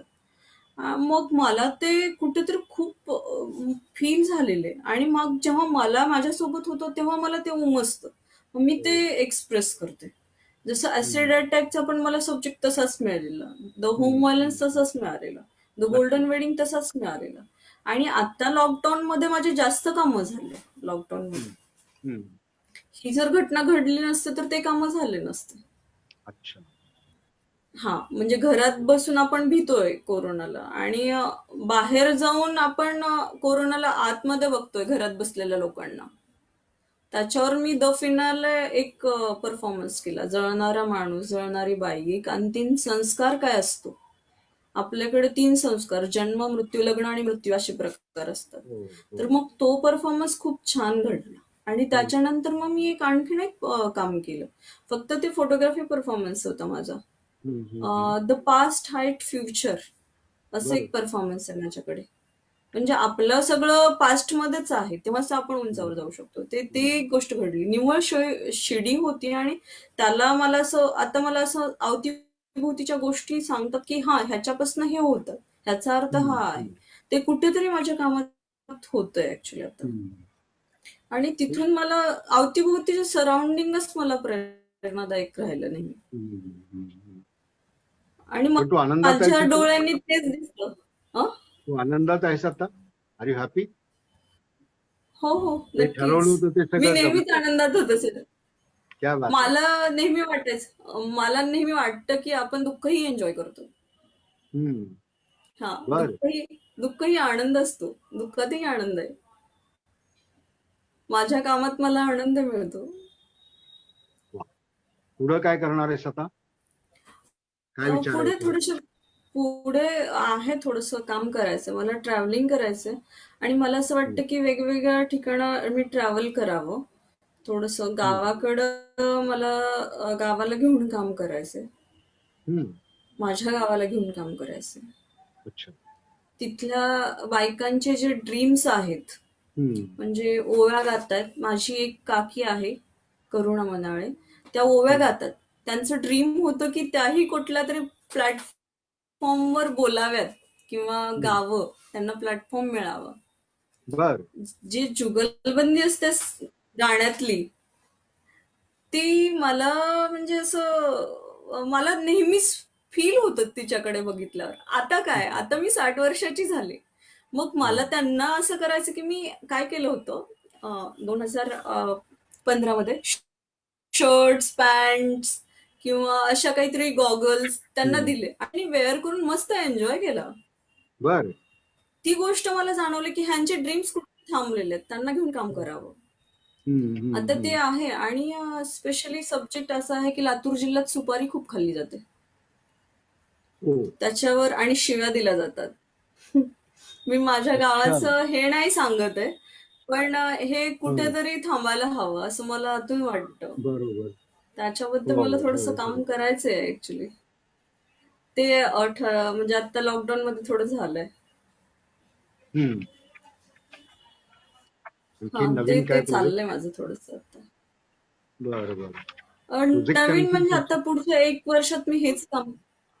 सॉरी, प्रोजेक्ट काय नवीन आणखीन घेतलेस? नाही सर, हेच काम खूप मोठं आहे. मला वाटतं 1 वर्ष तरी चालेल. मोठे इन्स्टॉलेशन आहेत ऍक्च्युली आणि स्कल्पचरही आहेत. म्हणजे इन्स्टॉलेशन मध्येच मी एक बॉटल बनवते आणि त्यात ह्या बॉटलमध्ये रगडलेल्या गोष्टी ज्या आहेत त्याच्यावर मला काहीतरी करायचं, जेणेकरून त्या लोकांना तिथे दिसायला हव्यात आणि ते मी स्वतः करणार आहे. फायनान्शियल वगैरे कुठून काही नाही आहे, त्यामुळं स्वतः करायचं आहे. ते दिसेल लोकांना तिथे. नक्की नक्की. खूप खूप छान बोलतीयस तू. या गप्पा आपल्या अशाच चालू राहतील, पण कुठेतरी वेळेचं बंधन आहे आपल्याला. जवळजवळ 1.5 तास झालाय आता. तुला आणखीन काही सांगायचं असेल तर तू जरूर सांग. नाही सर, ठीक आहे. बोल की, काही हे नाहीये, मोकळेपणाने बोल. नाही सर, बोलून झालेलं आहे माझं, असं काही नाहीये. मी बरेच बोलले आहे इथे आणि कामाकडे म्हणजे काम सेलेबल काम आणि हे कामातलं पार्ट मला ह्या चिन्हच्या प्लॅटफॉर्मवर पण मी काम जेव्हा दिलं आणि तुम्ही टाकलात त्यावेळेसही मला थोडंसं मनात असं हे होतं की हे काम फोटोग्राफी आणि ड्रॉइंग्स मी लावते दोन्ही, माझा अनुभव आणि एक्सप्रेशन. मग त्या दोघांचा मेळ जो होता तो थोडासा मला वाटत होता, तो कितपत लोकांपर्यंत पोहोचला ते नाही आहे. पण ते मला एक मिक्स मीडियम मध्ये काम करायला आवडतंय आणि असा प्लॅटफॉर्मवर पण आणखीन खूप सारे लोक काम करतायत खूप छानपैकी. तो अनुभव आता दिल्लीत येतो. आम्ही टाकत होतो फेसबुकवर, ते प्रचंड पाहिलं जात होतं. म्हणजे आम्ही तो प्रायव्हेट ग्रुप ठेवलाय, त्या ग्रुपमध्ये देखील ते खूप बघितलं जात होतं आणि हजारो त्याला हे मिळत होते रीच. म्हणजे ते त्या ग्रुपवर कळतं आम्हाला की लोकांनी किती लोकांनी बघितलं, पेज लाईक येतात, पेज हिट्स येतात. त्यावरून असं दिसतंय की ते खूप बघितलं जातंय तुझं काम आणि अप्रिसिएशन खूप होतंय तुझ्या कामाचं, असं माझं मत आहे. मला खरं तर आणखीन लिहायचं होतं तुझ्याकडे, तुझ्यावर, पण बघूया आता ते कधी जमेल मला माहित नाही. पण नक्कीच करू आपण, वेगळ्या पद्धतीने काही करता आलं तर जरूर करूया. हो सर, नक्कीच. आता काय मुंबईला वगैरे कधी येणार आहेस किंवा काय महाराष्ट्रात परत कधी येणार आहेस? सर आता 15 डिसेंबर नंतर तिकडे एक फेरी होती महाराष्ट्रामध्ये. अच्छा, काही 1 विशेष महिन्याचा आहे? प्लॅन आहे तिकडे यायचा. बरं. आता तुझा प्लॅन जो असेल त्याच्यामध्ये एक प्लॅन तू असा कर की मुंबईमध्ये कुठेतरी परफॉर्मन्स कर, म्हणजे आम्हाला बघता येईल तू काय करतेस. मुंबईत हो तुझा हो, नक्की परफॉर्मन्स सर. देखील झाले. आता लॉकडाऊनवर मी केले काम, थोडंसं प्रोजेक्ट आहेत ते, पण ते मला तिथेच एक्सप्रेस करेन मग मी तिकडे. आपण सगळ्यांनीच लॉकडाऊन बघितलेलं आहे आणि लॉकडाऊन मध्ये खूप गमती जमती गोष्टी मिळालेल्या आहेत. जर काही पोलिसमॅनच्या नक्कीच जर काही आपल्याला करता आलं तर हा, आपण काय म्हणतात त्याला, चिन्हच्या प्लॅटफॉर्मवर आपण तयार करूया असं एक, की ज्याच्यामध्ये आपल्याला परफॉर्मन्स करता येतील. नक्की त्या नक्की दृष्टीने मी करू. विचार करेन आणि बघूया काय जमतंय का करता आलं. हो सर, हो सर, मी मोनालीशी पण बोलेल या संदर्भात आणि मग हो बघू सर, तसं तुम्ही जर काही जमवलं. आणखीनही बरीच मंडळी आहेत. हो म्हणजे सर. तो अंक आल्यानंतर, नग्नता अंक आल्यानंतर मला अनेक तरुणी येऊन भेटल्या. अनेकांनी माझ्याकडून मोनालीचे फोन नंबर घेतले, तिचा ईमेल आयडी घेतला, कारण तिला फॉलो करायचं होतं आणि अनेकांनी परफॉर्मन्स केले, अनेकींनी परफॉर्मन्स केले. तर हे सगळं कुठेतरी एकत्र आणावं असं डोक्यात आलंय माझ्या. मध्यंतरी माझं मोनालीशी पण बोलणं झालं. पण बघूया, मी त्या दृष्टीने अजून काही प्रस्ताव असा तयार केलेला नाही. पण जर काही आले डोक्यात तर आपण नक्की करू. त्यावेळी मी तुला नक्की बोलूया. हो सर, नक्की नक्की. ठीक आहे. बोल, आणि काही सांगायचं असेल तर सांग, नाहीतर आपणच थांबूया आता. ठीक आहे सर. तरी ते पावसाचे थेंब पडायला लागलेत माझ्या अंगावर. ओ वाटतंय ठीक आहे, की ठीक आहे, थोडं ठीक. थांबवू आपण. हो सर, हो खूप सर, छान नक्की. बोलणं झालं तुझ्याशी. खूप छान गप्पा झाल्या. मजा हो आला. सर. सुचिता, खरंच मजा आला. म्हणजे आपण, मला वाटतं 1 वर्षापूर्वी भेटलो ना ग? कधी होता शो हा, तुझा? गेल्या वर्षी डिसेंबर लास्ट वीक मध्ये भेटलो हां, होतो. डिसेंबर, आणि आता हा जवळ-जवळ आता हा डिसेंबरच. डिसेंबरच. 1 वर्ष झालं की पूर्ण. 1 वर्ष झालं पूर्ण. तेवढ्या कंप्लीट वेळात 1 तुझा, वर्ष. तुझा इंटरव्ह्यू मला सांगतात, तुम्ही गप्पा मारता आल्या, तुझ्याशी बोलता आले, खूपच मोठी गोष्ट आहे. नाही का? मलाही छान वाटलं सर. Thank you. एक थोडंसं मी इंटरप्ट करतो. या निमित्ताने काही गोष्टी, कारण खूप लोक हा कार्यक्रम बघतायत. हो सर. मला ज्या इथे ती माहिती खूप आहे, तर मला एक थोड्याशा 2 गोष्टी सांगायच्या आहेत. एक म्हणजे या गच्चीवरच्या ज्या आमच्या गप्पा आहेत, उद्या उद्या गच्चीवरची गप्पा नाही, पण वाचता वाचता आमचा जो ग्रुप आहे चिन्हचा, त्याच्या वतीनं कोलतेज सरांबरोबर मी बोलणार आहे. विषय आहे प्रभाकर बर्वे यांच्या संदर्भात. त्यांना त्यांच्या जाण्याला जवळजवळ आता 25 वर्ष पूर्ण झाली. त्यानिमित्ताने उद्याचा विषय घेतलाय. त्यानंतर सुनील आणि स्वाती काळे म्हणून आमचे चित्रकार मित्र आहेत पाचगणीचे, त्यांच्यावर पुढल्या शनिवारी बोलणार आहे. त्यांच्याशी मी बोलणार आहे. त्यांचा विषय असा की हे सुनील काळे हे खूप जलरंगात लँडस्केप्स करतात आणि त्यांची लँडस्केप खूप नावाजलेली आहेत. पण एक काळ त्यांच्या आयुष्यात असा आला की ते आत्महत्या करायला गेले होते, दोघंही नवरा बायको, आणि ठरवलं की आपण या कड्यावरून उडी मारायची. आणि त्यांना अचानक एक देवदूत भेटला, त्यांनी त्यांना थांबवलं.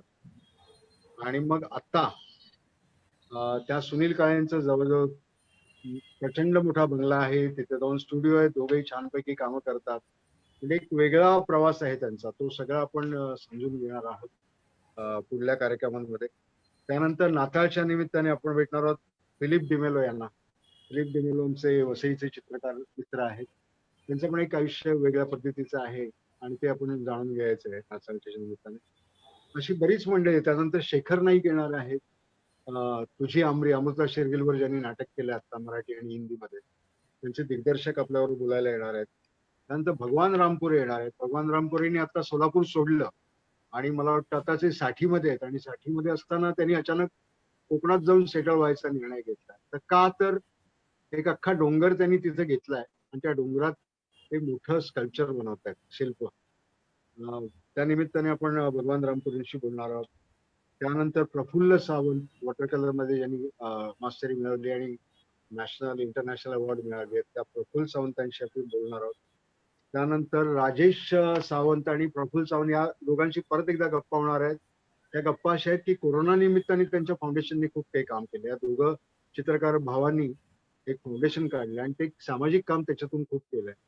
ते काय, त्या संदर्भात आपण बोलणार आहोत. त्यानंतर शेवटचा 30 म्हणजे जानेवारी मधला शेवटचा शनिवार आहे, तो प्रतीक जाधव म्हणूनचा एक तरुण मित्र आहे. तो जे जे मधून हे होताच, काय म्हणतात त्याला, त्याचा अभ्यासक्रम पूर्ण होता, सायकलवर बसला आणि भारताच्या प्रवासाला गेलाय. आणि नेमका कोरोना आल्यामुळे त्याला सिलिगुडी मधून सगळं ते थांबवायला लागलं, तिथून तो परत आलाय. तर त्याला मी बोलतं करायचं, त्याच्याशी गप्पा मारायचं ठरवलंय. तर असे हे कार्यक्रम आमचे होणार आहेत. दर शनिवारी आपण भेटणार आहोत आणि दर शनिवारी असेच वेगवेगळे व्यक्तिमत्व, ज्यांना काहीतरी सांगता येते, सांगायचं आहे किंवा जे सांगत असतात, अशा लोकांशी आपण गप्पा मारणार आहोत. त्याचबरोबर आमची आता वर्कशॉप देखील आजपासून सुरू झाली. आज पहिलं वर्कशॉप झालं कला शिक्षणावरचं. दुसरं वर्कशॉप आहे मानसी सागर यांचं पुढल्या काय म्हणतात त्याला, पुढल्या आठवड्यात.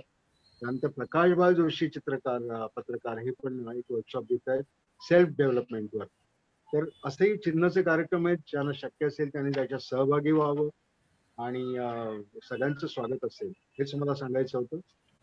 तर पुन्हा एकदा सुचिता तुझे आभार मानतो. छान गप्पा झाल्या आणि खूप तुझ्याकडून काही काही नवीन कळलं, त्याबद्दल तुला धन्यवाद देतो आणि हा कार्यक्रम संपला असं मी जाहीर करतो. Thank you sir. बाय. भेटूया बाय. लवकरच. हो सर. ओके.